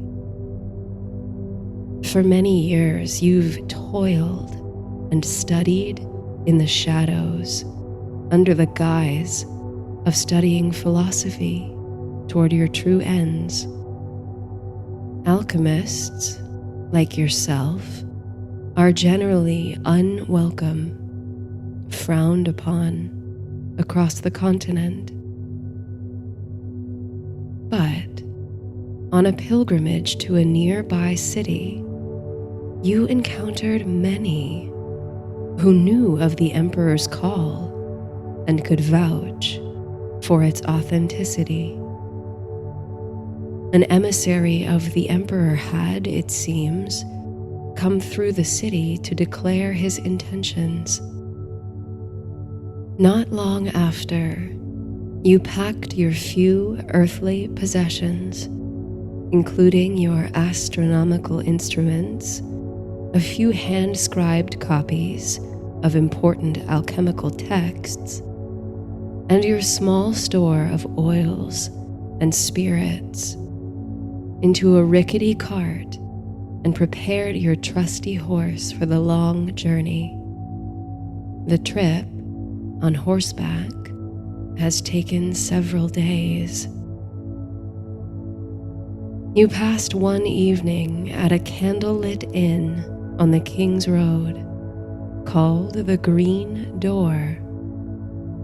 Savoring a hot meal and hearty ale, you overheard rumors of strange happenings in the back streets of Prague. Claims of a necromancer who called up spirits and angels in his magic mirror, of a stargazer who made outrageous prophecies based on the movement of the moon. You mulled these rumors over in your mind by the crackling fire as night closed over the road. The next night, overcome with exhaustion and unable to find a suitable place to stay, you set up a small camp underneath the stars and overhanging pinewood forest. Just before you closed your eyes, soothed by the constant hum of crickets and songs of night birds, a shooting star raced overhead. In your dreams swirled an image of Prague, gilded and pulsing, an image surely constructed of engravings and written descriptions, with your imagination filling in the blanks, for you've never seen the great city in person until now. On the final night of your journey, drawn endlessly onward by quivering anticipation and adrenaline, you forswore rest. Only a bit further, only a few miles more. The auriferous crown of sun that swells over the hillside now nourishes your body and soul more than any food or drink could. Your heart soars. As in your dreams, the city in the valley seems to pulse like the beat of a drum or a heartbeat. Something about it, this vision of a city gauzy and golden, is alive indeed. What awaits you in the heart of the city, you wonder? What will you find in the Emperor's court? Your final approach takes you up the sloping crest of the castle hill. Your belongings rattle and the cartwheels creak with the strain, but you're almost there. The forests are thinning, and the scattered homes and inns give way to more densely inhabited settlements. Little cottages sit quiet in the early morning, their residents likely still sleeping. A tavern must be preparing the day's offerings as the smell of herbs travels on spirals of smoke from its chimney. And at last, simultaneously weary and wired, you reach the stone gate that marks the entrance to Prague's magnificent castle, flanked by statues of Hercules. Fortified by imposing limestone walls, the castle complex is vast, and sprawling, extending far beyond your eyeline. You can see the colossal tower of the Cathedral of St. Vitus, a dazzling architectural marvel, unfinished as it may be. A row of King's Guard stand sentinel at the gate. Though you know you have secure entry, you still feel eager to impress. You sit up straight behind the reins, feeling for the scroll of parchment. You present the summons to the lead guard, who inspects it closely. For a moment, your old fear of it being a forgery resurges. But after a few moments, the guard rolls the parchment up once more, hands it back to you, and stands aside. His fellows move to open the gates. The iron creaks and your heart pounds as your horse-drawn cart rolls through the gates. You can hear them closing noisily behind you. The gelding's hooves sound sharp on the gray cobblestone, a stark contrast to the soft grass and gravelly roads you have traveled thus far. The sky is a rosy pink in the blossoming dawn, and a gossamer edge falls on the structures of the complex. Cool blue shadows counter, shifting on the undersides and stones. You had rather expected a burst of human energy beyond the castle's gates. You're surprised to find it just as vacant and sleepy as the road. But there's much to savor about the sweetness of solitude, even after many days of travel and only the company of your horse, or the brief acquaintance of the denizens of the green door. In the shimmering blush of the morning, this beautiful place is yours, alone, to explore and relish. The atmosphere hums and quivers like drops of dew upon flower petals. Past the Gothic marvel of St. Vitus Cathedral, you discover the entrance to the imperial stables. Many handsome stallions, surely the steeds of the emperor, tower over you. An assortment of workhorses, young and old, occupy further stalls. These must belong to those who live and work here in the castle. Here you encounter the first people since the royal guard, friendly stable hands who accept your horse warmly. You stay to ensure that the horse is watered and fed before giving him a grateful stroke on the neck. These stable hands agree to look after your belongings while you search for lodging.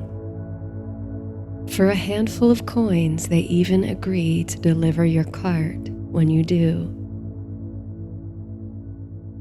Upon leaving the stable, you notice that the walls of the complex are now echoing with sound.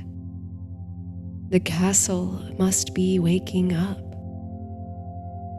And indeed, as you pass through courtyards and corridors, the whole place is springing to life. A line of rigid guards pass by you, unflinching. They must be headed to relieve the night guards at the gate. A woman sings to herself as she washes the cobblestones at the entrance to an elaborate rotunda.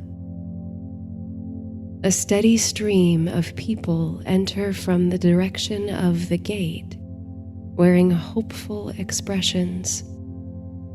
These must be subjects seeking an audience with the emperor.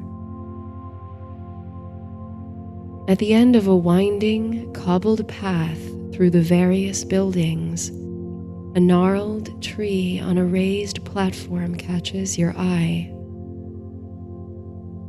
As you draw closer, you realize that it marks the entrance to the royal gardens. The garden is sunken, a level down upon the hill, so that you must descend a small, limestone stair to enter it. From here, you can see much of the city nestled in the valley below. The Vltava River sparkles, silver and slate blue in the morning light, beneath the distant Charles Bridge. The palace garden is fragrant with bright florals,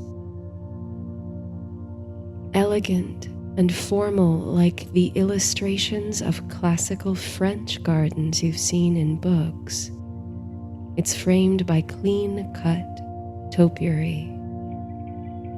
A vibrant sunburst of yellow lilies are the first to catch your eye. Then you see delicate, white ladybells and voluptuous beech rose, English hawthorn, and sandy iris, each impeccably placed, precise, and perfect. Kneeling in the soft grass beyond a sway of gladiolas, a young woman is silently praying. Her eyes are just open, but she seems to take no notice of your presence. There's something very sweet and peaceful about her. Her ivory dress falls over her knees like the drooping petals of the snowdrop. It's as though she's a feature of the garden itself. You must resist losing hours here in the garden. Your pet love of horticulture cannot distract you from answering the king's summons, finding your place here at his court. But then, as if it materialized there from the force of your thoughts, you find a small brass instrument, angled sharply on a thin stand. It's a telescope, drawn as though by an unseen force, magnetic and irresistible. You glide toward it. It's a beautiful instrument, delicate and clearly crafted with loving care. The way its perfectly balanced straight lines taper from its lens to the fragile, narrow eyepiece. You touch the object, if only to feel the substantial weight of it against your fingers. Then, unable to resist, you bend to peer into the eyepiece. The morning star will have set by now, but there's a half moon still visible in the lightening sky. You swivel the telescope to find it in the pale blue morning. Though it's the same moon that washed the glade where you rested a few nights ago, The same moon that bathed the road through your all-night travel, it feels changed somehow. As you contemplate the grooves and craters in the moon's unsteady surface, you feel a gentle breeze at your back. The flush of air displaced by a body. Someone is standing just behind you. With this intuition, you are unstartled to feel a hand fall tenderly upon your shoulder. You slowly rise to stand and face the stranger, whose eyes are sparkling and inscrutable. He's middle-aged, you think, and carries himself with poise. But his dress suggests he's not of any elevated status. Not royal, but distinguished, it seems. He speaks first. "Alchemist," he says. It's a question, teased with a smirk. You fumble in your cloak for the scroll. "Yes," you respond, "an alchemist, reporting for the Emperor's summons." The stranger unravels your scroll and regards it casually. The guards, he reveals, alerted him to your arrival. He was eager to find you, but never imagined he'd come upon you toying with his instruments. You scramble to apologize, for you are only admiring the craftsmanship. But the stranger chuckles and claps you on the back, leading you toward the garden gate. Out of the corner of your eye, you glimpse the praying young woman, who appears to be observing your interaction with some interest. As you walk, the stranger introduces himself as Johannes. He offers friendly nods to the people you pass, and he points out the various architectural wonders around you. The royal palace is sophisticated and fine. A mass of people now wait outside the entrance to be granted their audience. A rounded Romanesque church, Johannes identifies it as the Basilica of St. George, stands solid and austere against more intricate, embellished structures. You recall the legend of St. George, who traveled to Cyllene to face a fearsome dragon who was terrorizing the townsfolk. The people offered their livestock to appease the dragon, but it seemed the beast's hunger was insatiable. When St. George arrived, he rescued the king's daughter from being sacrificed to the monster, and he slew the dragon with his lance. The valiant, generous St. George refused all the gold offered to him by the king, instead giving the riches to the poor and needy. The castle complex is almost overwhelming in its size and liveliness. It's like a city of its own, on a sacred hill behind fortified walls. Johannes explains that where the mammoth cathedral of St. Vitus now stands, there was once a simple chapel. And before that, and now he lowers his voice so only you can hear him, That spot on the hill was a place of divine energy, venerated by the ancient people who came to this land. A place of worship for the pagan god Svantovit, the four-headed patron of abundance and the harvest. You quietly marvel at this, not only at the idea that a servant of the emperor would speak of such clandestine things, but also at the tragic beauty of the march of history.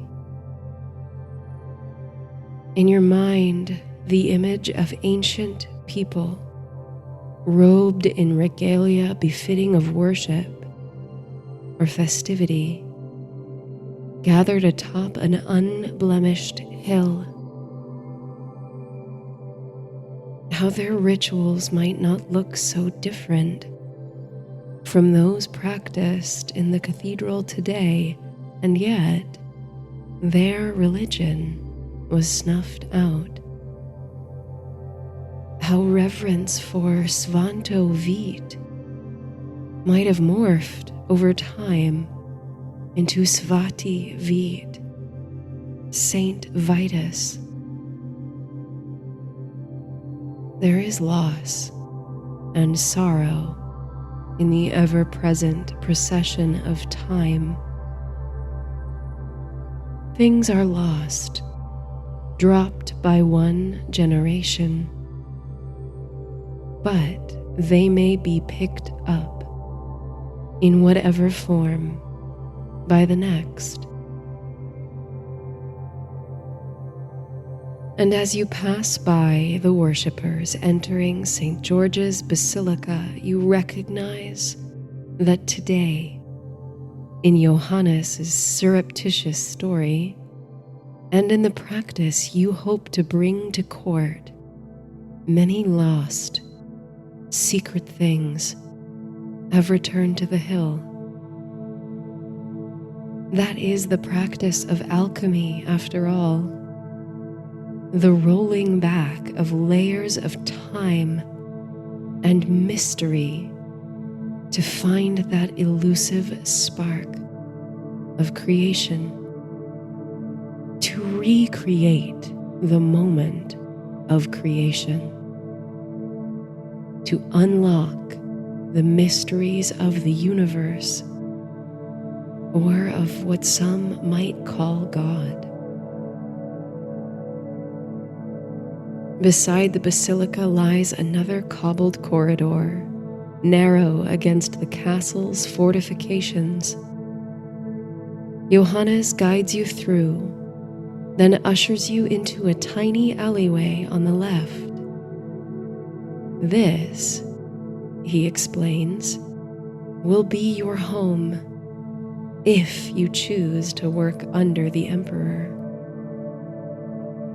Before you can even take in the sight, your nostrils fill with a melange of unidentifiable odors.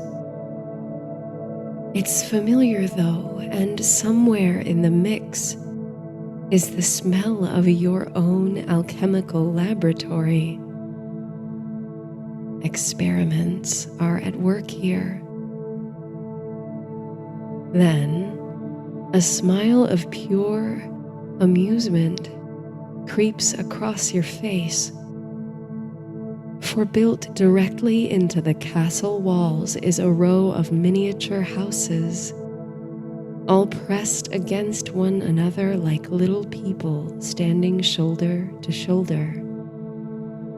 The houses are painted in bright colors: a brilliant blue, a striking cherry red, green, and gold. Directly across the cobbled street is another nearly identical row of charming, squat residences. Toy-like in their size and childish color, Each has a perfectly square window framing a tiny door. Red shingled rooftops on every one.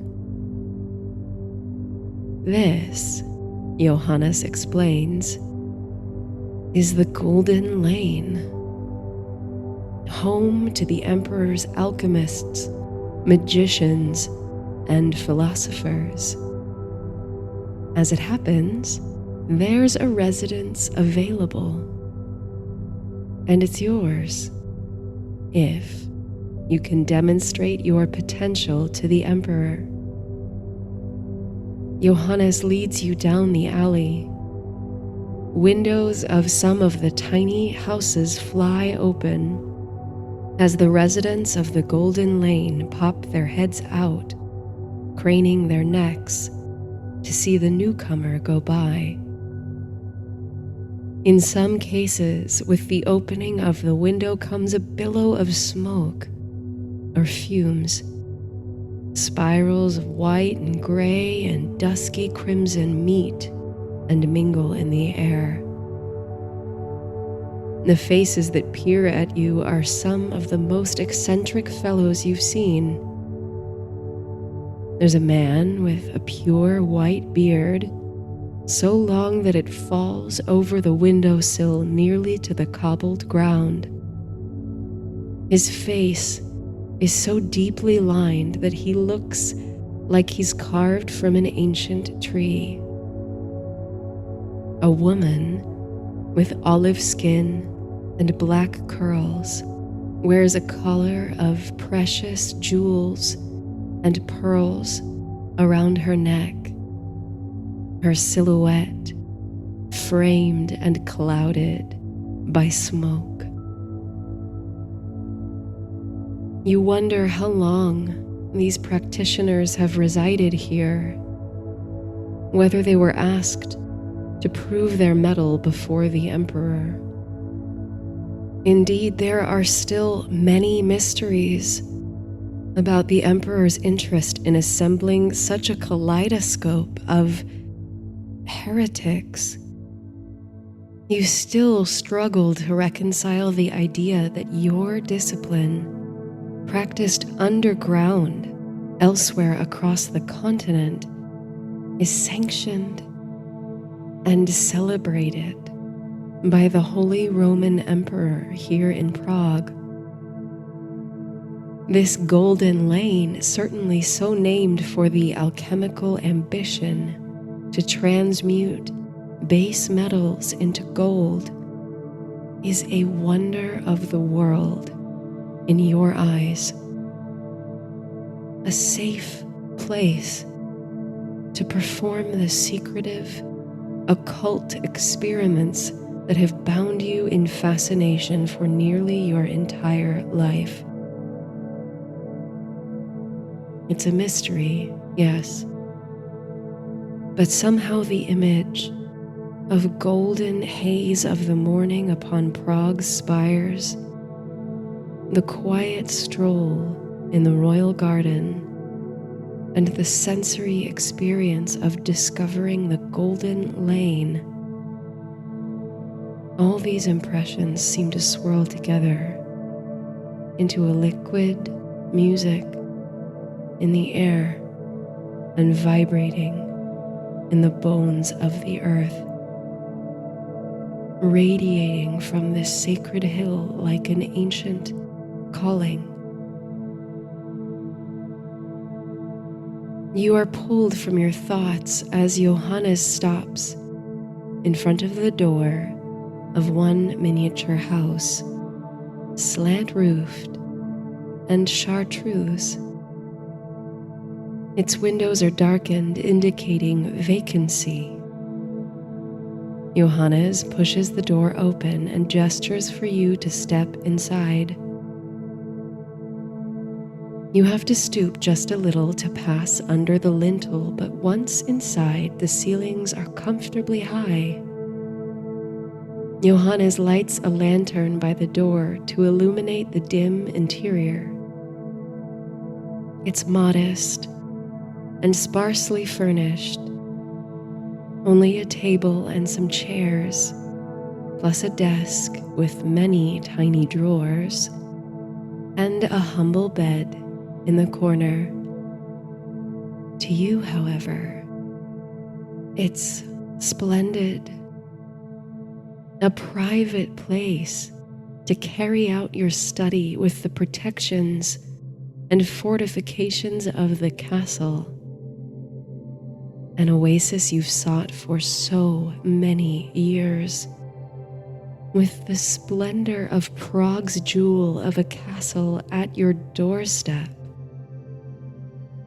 You can already imagine twilight walks in the garden, or stargazing from the top of the St. Vitus bell tower,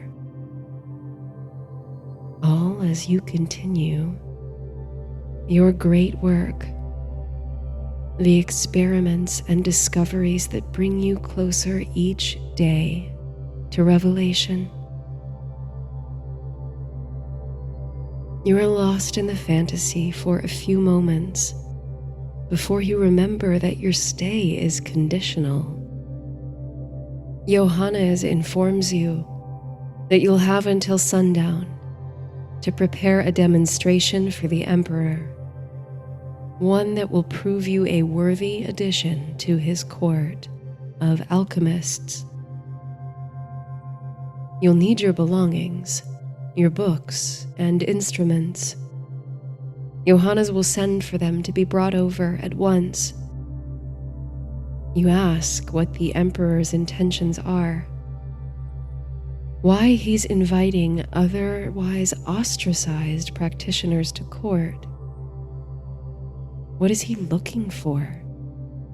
Or what might impress him? The sideways smile, which never left Johannes's face, twists puckishly. It's almost as though you know what he will say moments before he says it.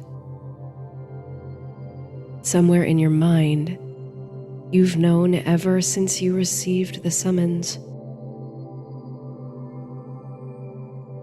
The Emperor wants the Philosopher's Stone. With this, Johannes leaves you. He expects your belongings will be delivered within the space of half an hour. Till then, body and mind buzzing with questions and excitement, you occupy the time by exploring the residence. You find that the desk drawers are already filled with useful materials, from quills and parchment to select ingredients that will serve your experiments. But try as you might to distract yourself from the task at hand, it keeps surfacing in your mind. The Philosopher's Stone, of course. Perhaps the road you've traveled these many years in the trade has only been the road to Prague, to the Emperor's court. The Philosopher's Stone is the magnum opus, the great work of the Alchemist, a legendary substance believed to carry magical properties. Of course, many seek it for its purported ability to transform any metal into gold, thus granting access to untold riches. Or for the fact that it's a critical component of the elixir of life, which rejuvenates the drinker and prolongs life.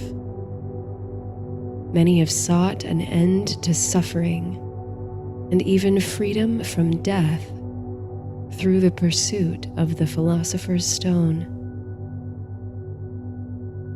But it's more than a tool to unlock immortality or to spoil the holder with treasure. It is, as you believe, the universal principle, the Alchemist, the indivisible element from which all things derive, the one, undivided, and a key to unlocking many, many hidden things. When your belongings arrive, you hand over a purse of coins to the stable hands you met earlier this morning. You begin to dig through your bags for essential items. First, the text, the emerald tablet. This will be the basis of your demonstration to the Emperor.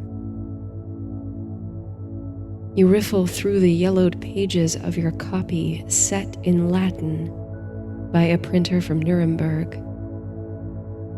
A single line, which you hold by heart, leaps from the page. Quod est inferius, est sicut quod est superius. That which is below is like that which is above. As above, so below. The emerald tablet was first transcribed, as it goes in the legends, from carvings in a mysterious green stone that fell to earth.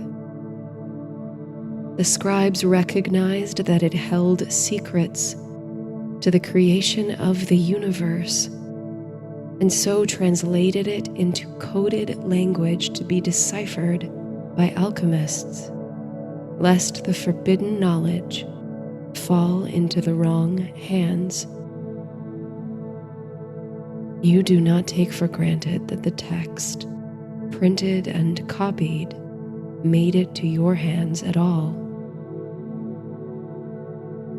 The work of your life has been the deciphering of the emerald tablet's complex coded messages. You believe the recipe for the philosopher's stone lies within this text, obscured beneath layers of obfuscation and puzzlery.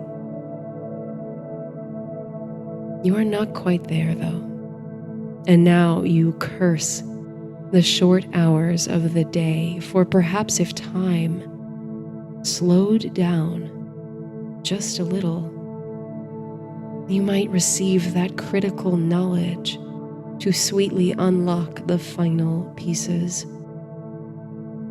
What wonders could you produce in a demonstration for the Emperor if you only had more time? But there is something else you've discovered between the coded lines of the emerald tablet. Something flashy, impressive, and tangible.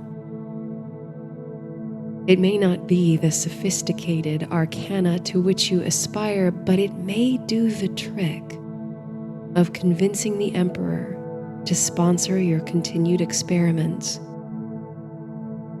You flip through the pages to find what you're looking for, and when you do, you set about preparing to meet the Emperor. The hours twirl by in a cloud of candlelit vapor and mist. With each passing minute, it's as if you can feel the Earth's rotation beneath your feet and the magnetism of the planetary dance in the heavens above. A clock ticks, resounding endlessly in your mind. By the time dusk falls upon the golden lane, casting a cool azure and purple glow through your frosted window, your muscles ache and your eyes water. Oh, how you long to rest, having not so much as sat since your long overnight journey. But at the same time, you feel compelled and energized by the task before you. Johannes returns to deliver you to the royal palace. The time has come to earn your place at the emperor's court among his magicians and alchemists and philosophers. The golden lane is lit by softly glowing lanterns, and you admire the way the evening light tempers the vibrant pigments of the house's facades. Church bells are ringing from the cathedral and the basilica in deep, resonant tones that hum in your bones and clatter, reverberating off the walls of the castle. Somewhere beyond the walls, below the hill, comes the pealing of infinite church bells of all possible pitches and frequencies, singing faintly from the city in the valley. In your hours of toil, the castle must have reached its energetic crescendo before the visitors, admirers, and workers began to disperse. Now, only a few remain on your walk to the palace as the castle resets to the quiet solitude you observed in the early dawn. Johannes leads you up the marble steps to the palace and into a grand entrance hall. Here is truly the abode of a king, you think, observing the brilliant ornamentation of the hall. A portrait hangs unlike any you've ever seen of a bearded man whose anatomy is entirely constructed of harvest fruits and vegetables. A crown of grapes and wheat and berries and pears adorns the subject's brow. Johannes notices your captivation with the painting, which he explains is a depiction of the emperor as Vertumnus, the Roman god of nature and the changing seasons. Indeed, the hall exhibits a staggering collection of artworks and curiosities. If this is what sits on display in a mere entrance hall, what marvels must reside in the emperor's private collection, you think? You admire an opalescent vessel, a massive dish of agate with ornamental carved handles.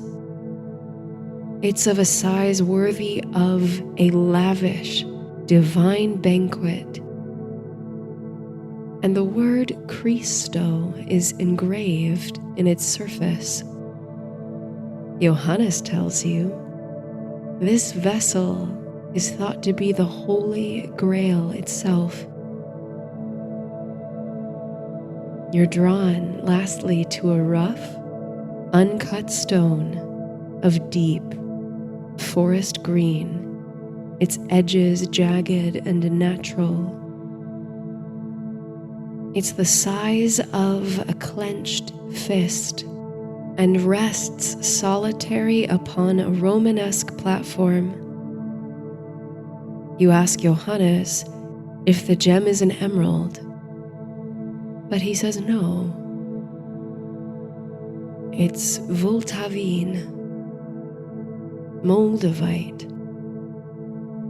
a precious stone found only in this part of the world, in special mines, for it comes not from the earth, but from the heavens.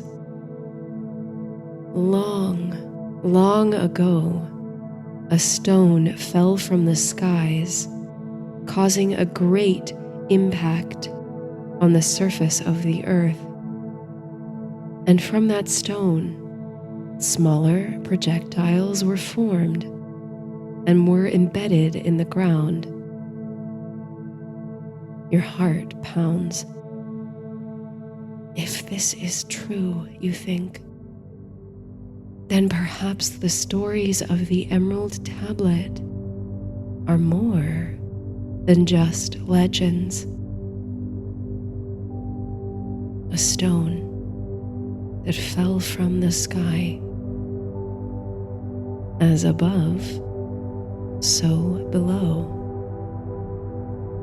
You wonder if this green gem holds the key to the magnum opus.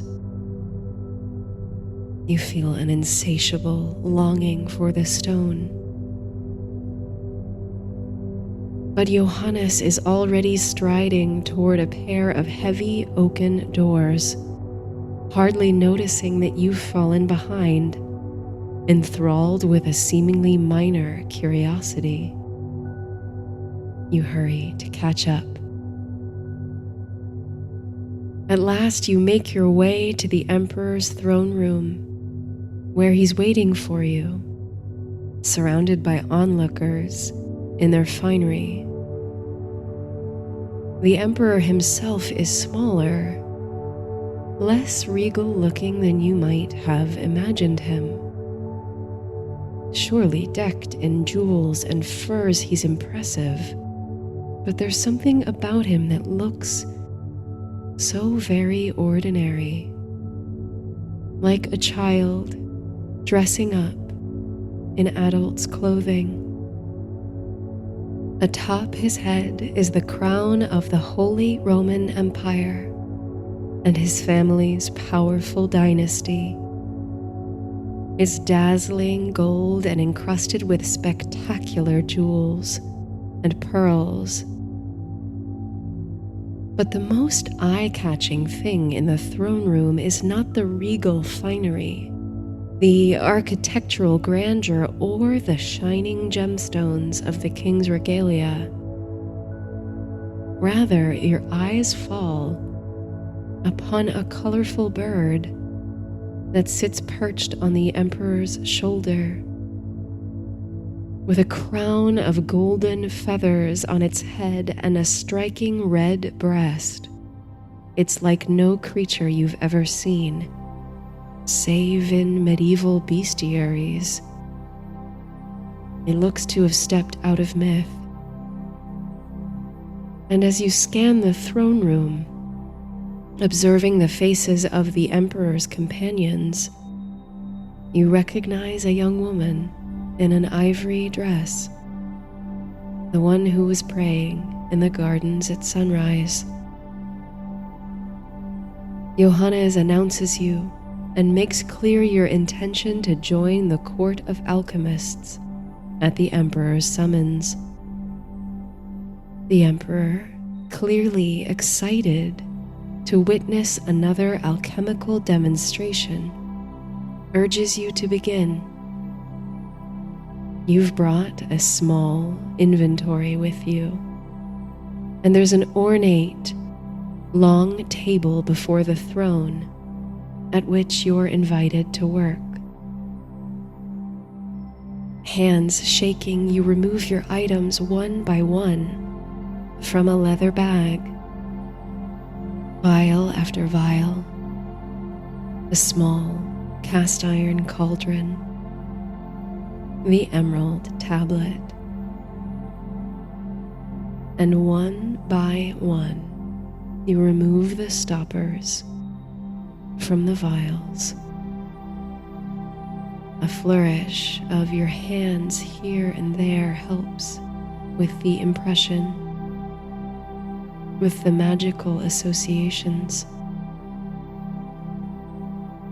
What the Emperor does not know, at least as far as you can tell, is that alchemy is not magic. Alchemy is natural philosophy. For all its occult associations, all its codes, its myths, and its arcana, it is simply the revelation of how things work. It is nature decoded, laid bare. One by one, you empty the vials in precise measurements into the cauldron. If you do everything right, the results will be tangible, and the process will be spectacular. A reaction in the air,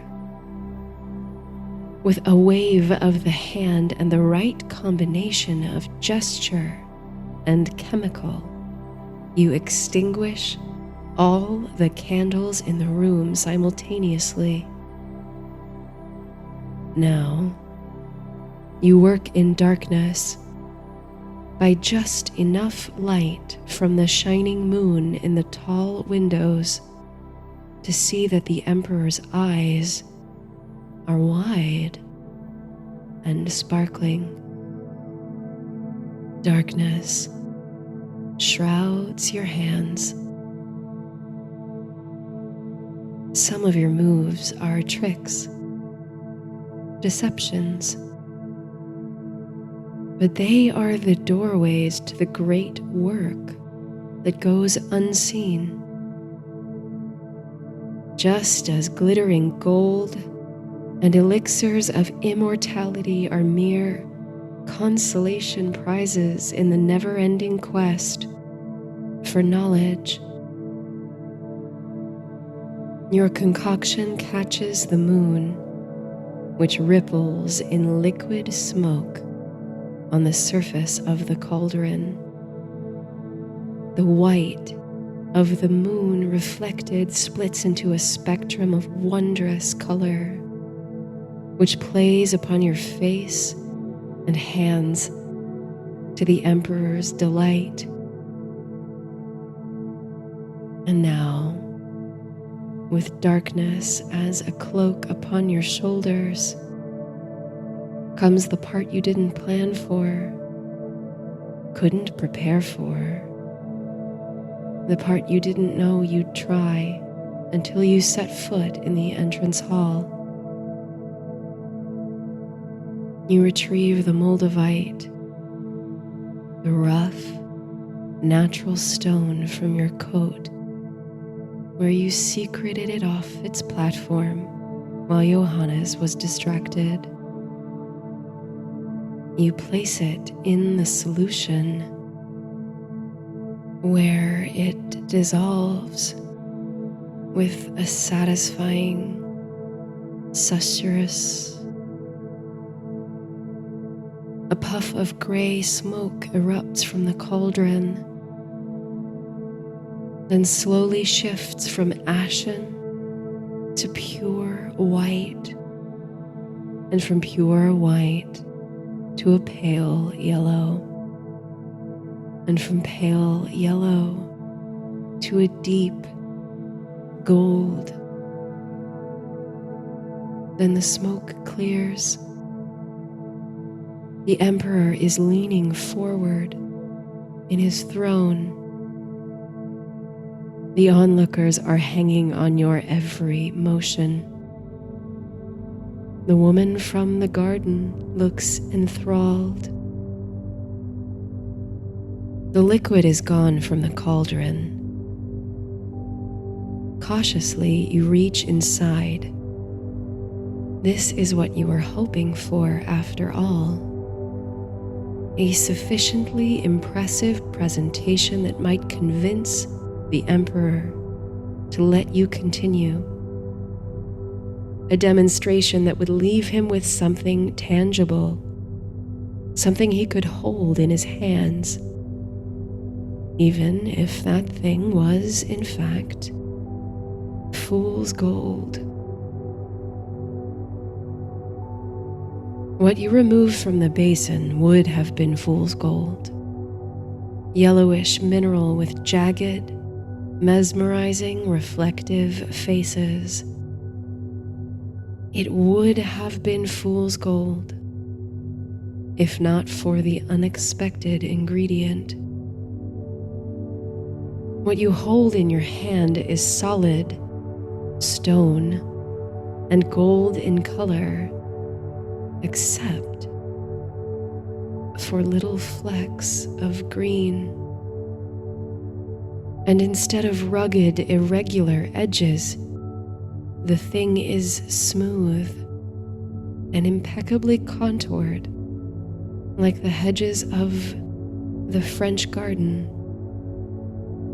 Instead of a jagged, natural shape, the stone is formed into a perfect, four-faced pyramid.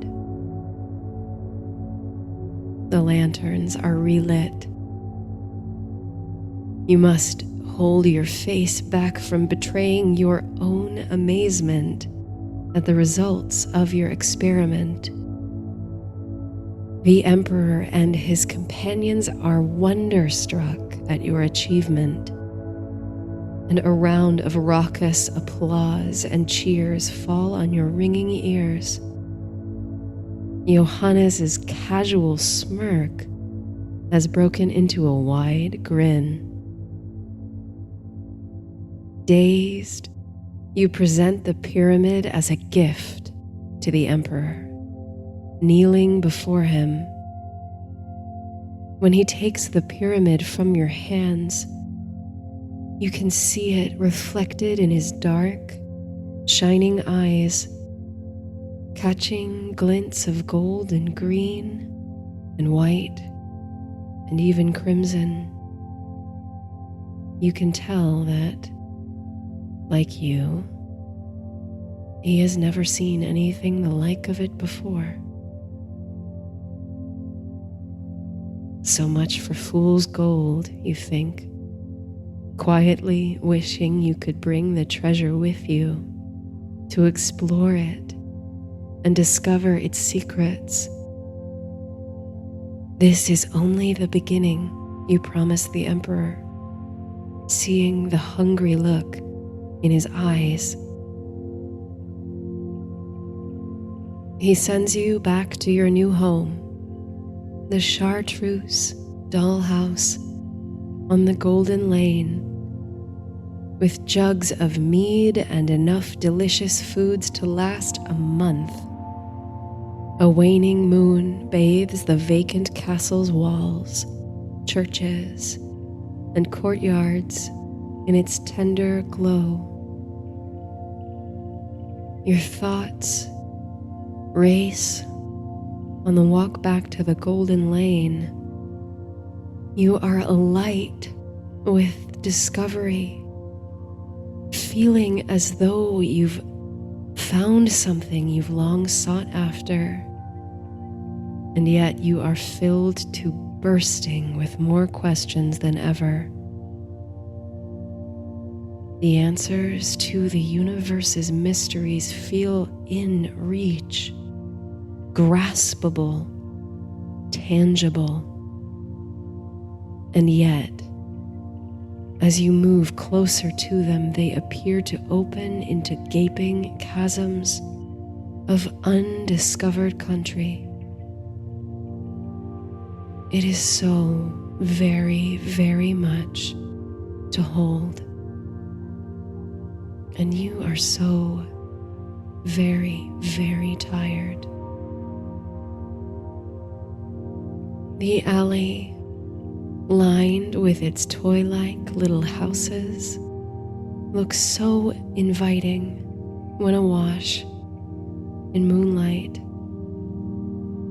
As you glide toward your new residence, you savor the idea that tomorrow you will awake in Prague for the first time in this castle replete with possibility. You take in a delicious supper the first time you've eaten all day, and allow the haze of exhaustion to fall over your body in waves.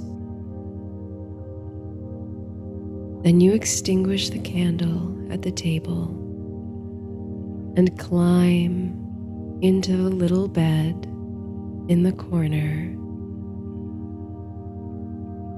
The opal moon glow throws a little square of light through the window onto the floor. You close your eyes. You sink into the mattress, feeling how your muscles seem to melt into the points of contact, slowly being pulled down toward the earth in the release of all tension. You feel the earth's rotation ever so slow beneath you. You feel as steady as your heartbeat the motions of the stars and planets above you.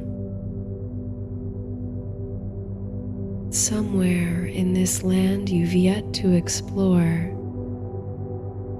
embedded in the ground, is more of that green mineral, that fallen star. You imagine yourself, perhaps even tomorrow, plumbing the depths of caves in the hillside to find the veins of emerald. You wonder if you'll feel the presence of the divine, of the gods, the ancient people of this country once venerated on this sacred hill. Eyes closed, body soft, and mind slowing down. You at last release yourself from the need to prove. You are safe. You are enough. You are protected. And at last, in a land that sings with pealing bells and ancient magic, you are free to be yourself. And you are limitless.